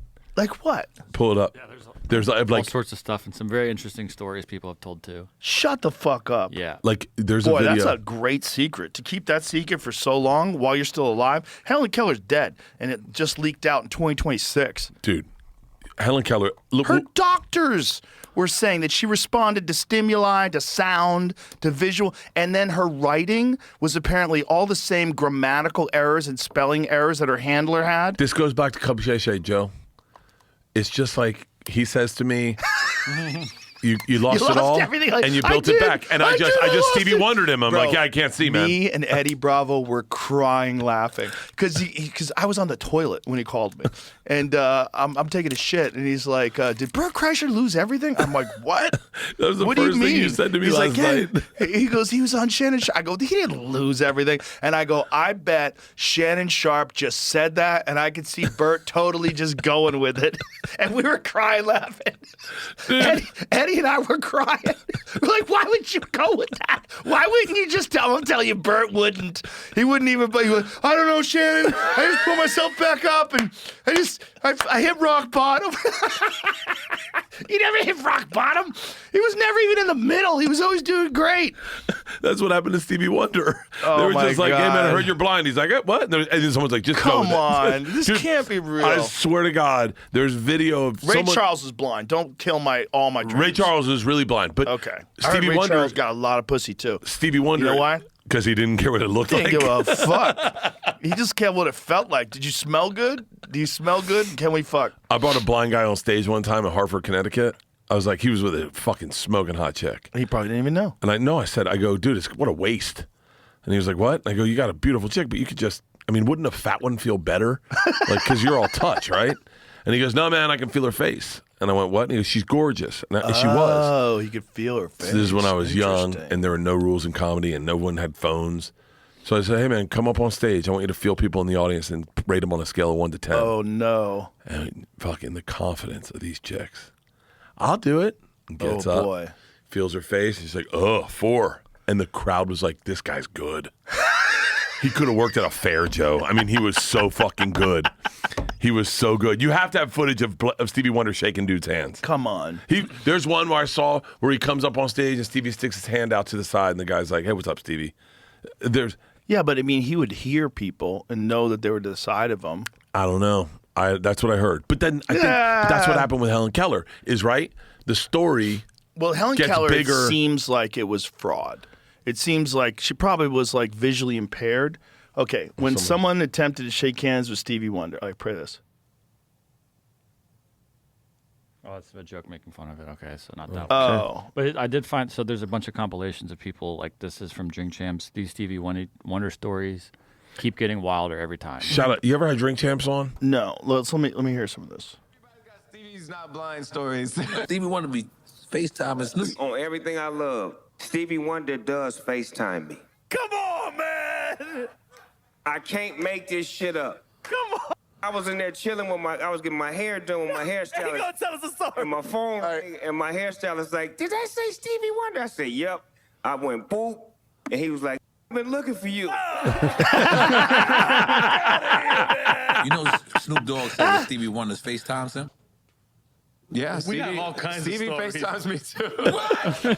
Oh my God. Oh my God. Think Stevie can see? Sometimes. What?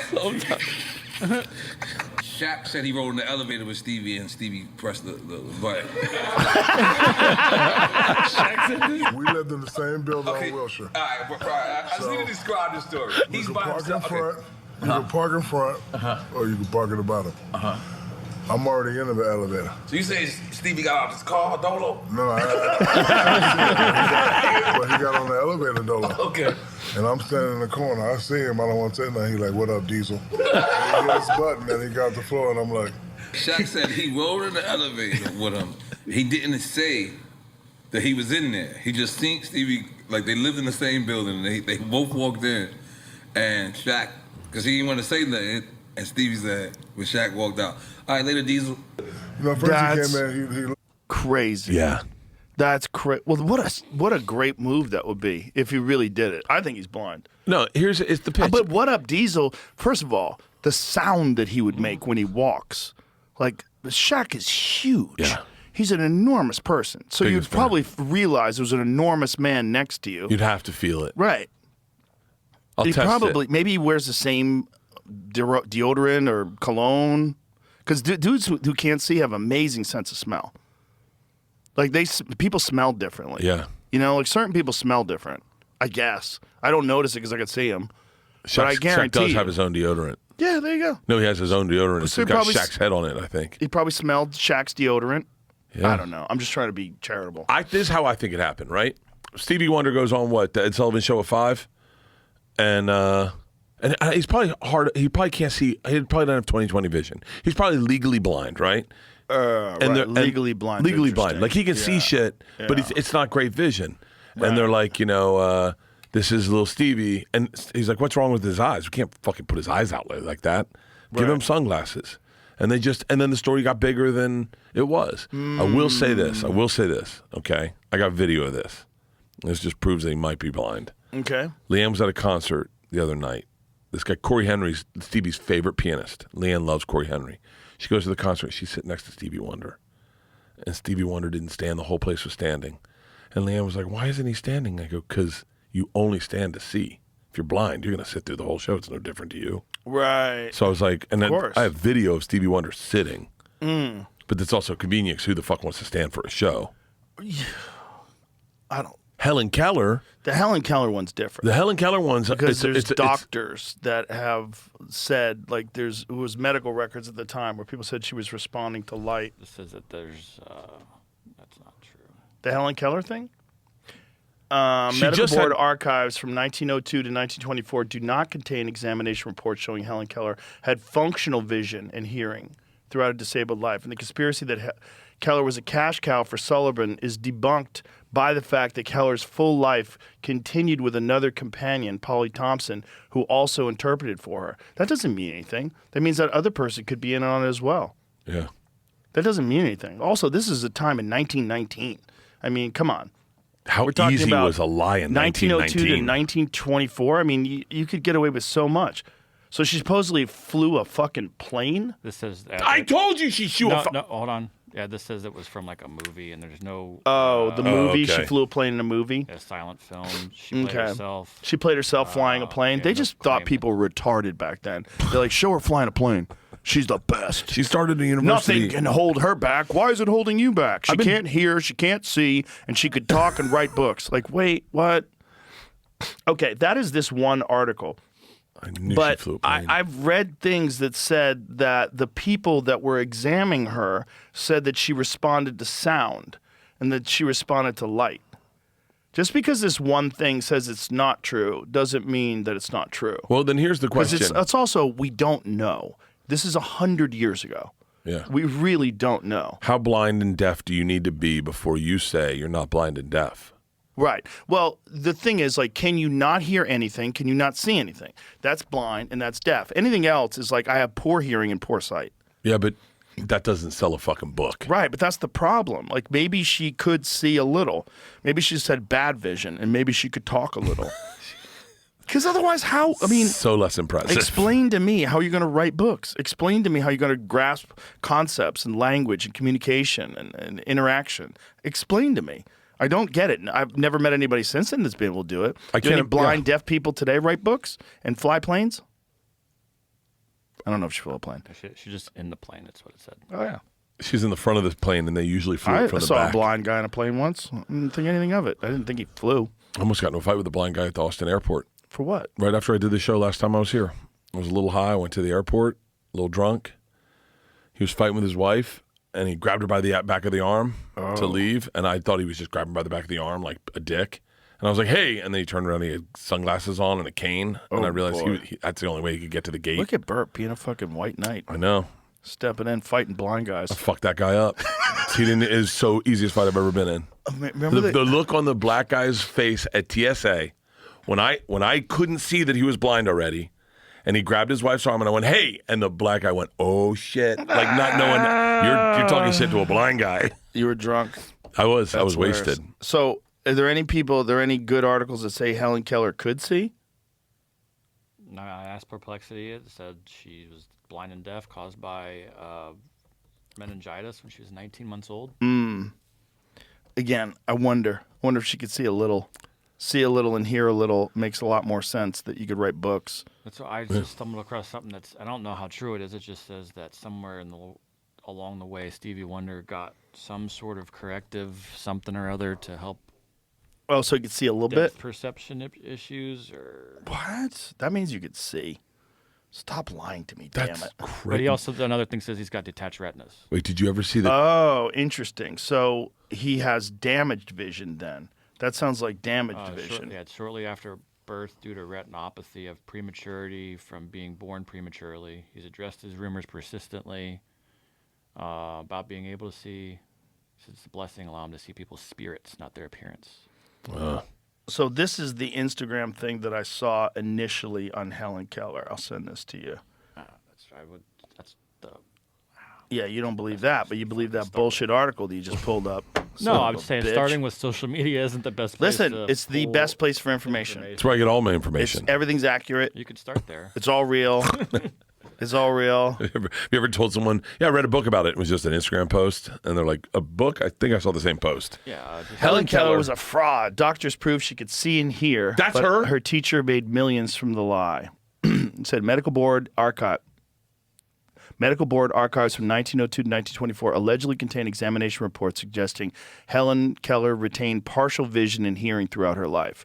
According to those claims, multiple physicians noted she reacted to sounds when Anne Sullivan was not present, tracked movement with her eyes, and physically flinched at loud noises.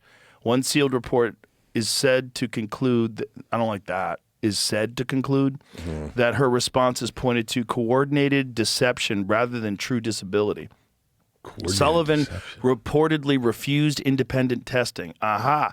The theory argues that the situation became highly profitable. Sullivan allegedly discovered Keller at age 7, promoted a miraculous teaching breakthrough, and toured the country, charging the modern equivalent of thousands per appearance. Supporters of the claim say Keller's autobiography noticeably changed tone when Sullivan became ill, suggesting Sullivan authored both voices. Financial records are said to show Sullivan controlled all income, keeping Keller financially dependent for life. Linguistic and analytics cited by conspiracy supporters claim Keller's writings mirrored Sullivan's private letters exactly, matching vocabulary, sentence structure, and even spelling mistakes. They argue that Keller wrote without Sullivan present, that when Keller wrote without Sullivan present, the work appeared elementary, concluding that her eloquent public words came from Sullivan, not Keller.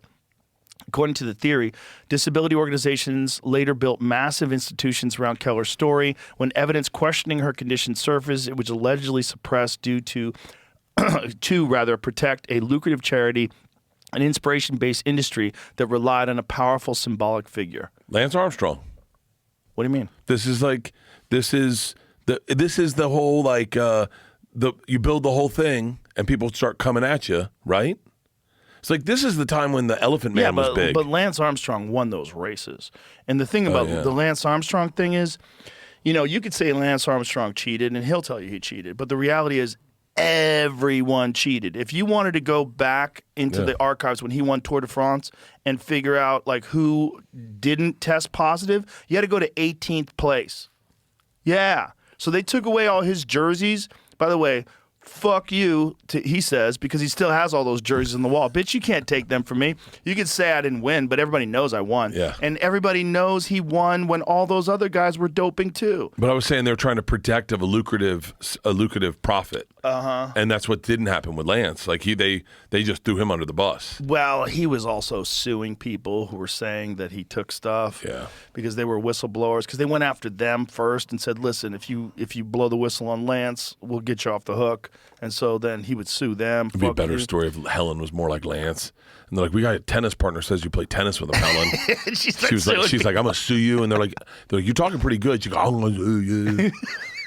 But this is around the time when the Elephant Man was big. So you'd grab onto something, right? You'd grab onto something like a sideshow. Right. And you'd parade it around the country and make especially money. that woman who's her handler. If that lady was responsible for all of her finances and had access to all that money. Ann Sullivan. That makes sense. That's how I mixed up Anne Frank and Ann Sullivan. That's how it came about. There's no link here. Shut up, Jamie. I just want to say. Stop ruining everything. You're right. There's no link there. There's not a single link to say, and people even ask, like, where are the links? And when you Google some of this stuff. I like that one, though. I knew it. I knew it. I'm with that guy. Christian Harvey. I'm I with that knew guy. it. I'm with that guy. I've been saying this for years. It just doesn't make sense that she'd be able to write so eloquently. Did you ever see Kevin Hart and Dr. Dre talking about Stevie Wonder? No. Pull this up. Kevin Hart, Dr. Dre. It's because Dr. Dre is not, he never tries to be funny. Right. And he is so fucking funny on accident on this clip. Talking about Stevie Wonder? Just Stevie Wonder, Dr. Dre, Kevin Hart. Album with Marsha Ambrosius, right? And we did some music, a song using Stevie Wonder's music, and he had to clear it, and he called me up like, yo, Jay. For some reason, Stevie Wonder calls you like super early in the morning, like 6, 7 in the morning or some shit. I'm like, just because you can't see the time. The fuck? Like, so, true story. Look like, at Kevin. I don't like the lyrics. I don't like the lyrics, Trey. Look at Kevin. Like, okay, we went in and changed the lyrics. It's like, what if we, it's like, just... Stevie, it's 3 a.m. What the fuck is the difference? Like 5 a.m. or 5 p.m. to Stevie? That's true. What's the difference? That's true. That's how blind people have a really hard time sleeping. I imagine, because it's dark all the time. Yeah. Yeah, their circadian rhythm's all fucked up, right? Yeah. They feel sunlight in their face, though, if they go outside. They have to. They have to. Yeah, it probably feels really good. Get that sun on your face, you're blind, like, you just don't feel the light. Just feel the warmth. I bet you see it when you open your eyes a little bit. I bet you see something. Depends on right? your level of blindness, right? Some people could just see light, like a little bit of light. I would love that they made like blind glasses. Like this is how blind you have to be considered blind, and you could just put them on and be like, okay, that's blind. Oh, like legally blind. Yeah, glasses? like legally blind glasses that we could all put on. And then they're like, that'd be cool if they made like versions, like this is how blind Helen Keller was, and you put them on, you're like, oh, I can fucking see. Yeah, we don't know. Well, I guess there's no way to find out. I'd like to believe that it was a fraud. I think that's fun. I like to believe that people pull. Well, it's like Watergate. I like finding out. I got to get rid of that book fraud. now. Yeah. That fucking bums me out. That was my hero. Listen, you watched the episode that I did with Bill Murray. He fucking hated that book. He said, yeah, after 5 pages, he was like, I knew it was bullshit. God. Yeah. Bert, I love you to death. Joe, I love you. Tell everybody about your show. It's on Netflix right now. Free Bert, streaming on Netflix right now. Check it out. If you like it, just enjoy it. There Tell it a is. friend. Boom, boom. 275 pounds in this. Damn. You look like you lost a lot of weight. How much you down to now? 40 pounds, or 35 pounds, or 45 That's awesome. pounds. I'm and you haven't 230. drank in how long? Just 17 days. That's good. Yeah, I have a timer set, 5 months and 18 days. So at 6 months, you're going to have a drink. Yeah, well, I got a second opinion. You know that, Joe. Okay, I'll see you in 6 months. I'll see you before. I'll see you before. Are you coming tonight? You going to be around tonight? I'm trying to go spend time with Tom's kids. I was going to take them to dinner. Okay, Yeah. beautiful. Well, All right. it's good luck getting Tommy on the phone these days. He's a busy boy. Yeah, busy boy. Yeah, we're all That busy, dude- Tom. That dude's busy, though. No. He's kind of Shit. crazy busy. Yeah, I own a vodka company with him. Yeah, he opened up a restaurant. We have a 5K. You going to come run our 5K, Joe? No. L.A.? No. Come I don't go to L.A. When was the last time you were there? I guess it was like, I went there for the UFC 7 months ago or something like that. Okay. Yeah. I don't go there anymore. L.A. to me is like just a bad relationship. Like that you run into a girl that used to be cool and now she's just a mess and you're like, oh. You don't miss I don't wanna see anything it. about it? Nope. I'm good at moving on. Thanks for having me on, Joe. I My appreciate pleasure, it. brother. I love you to man. death. Love you. All right. Bye, everybody.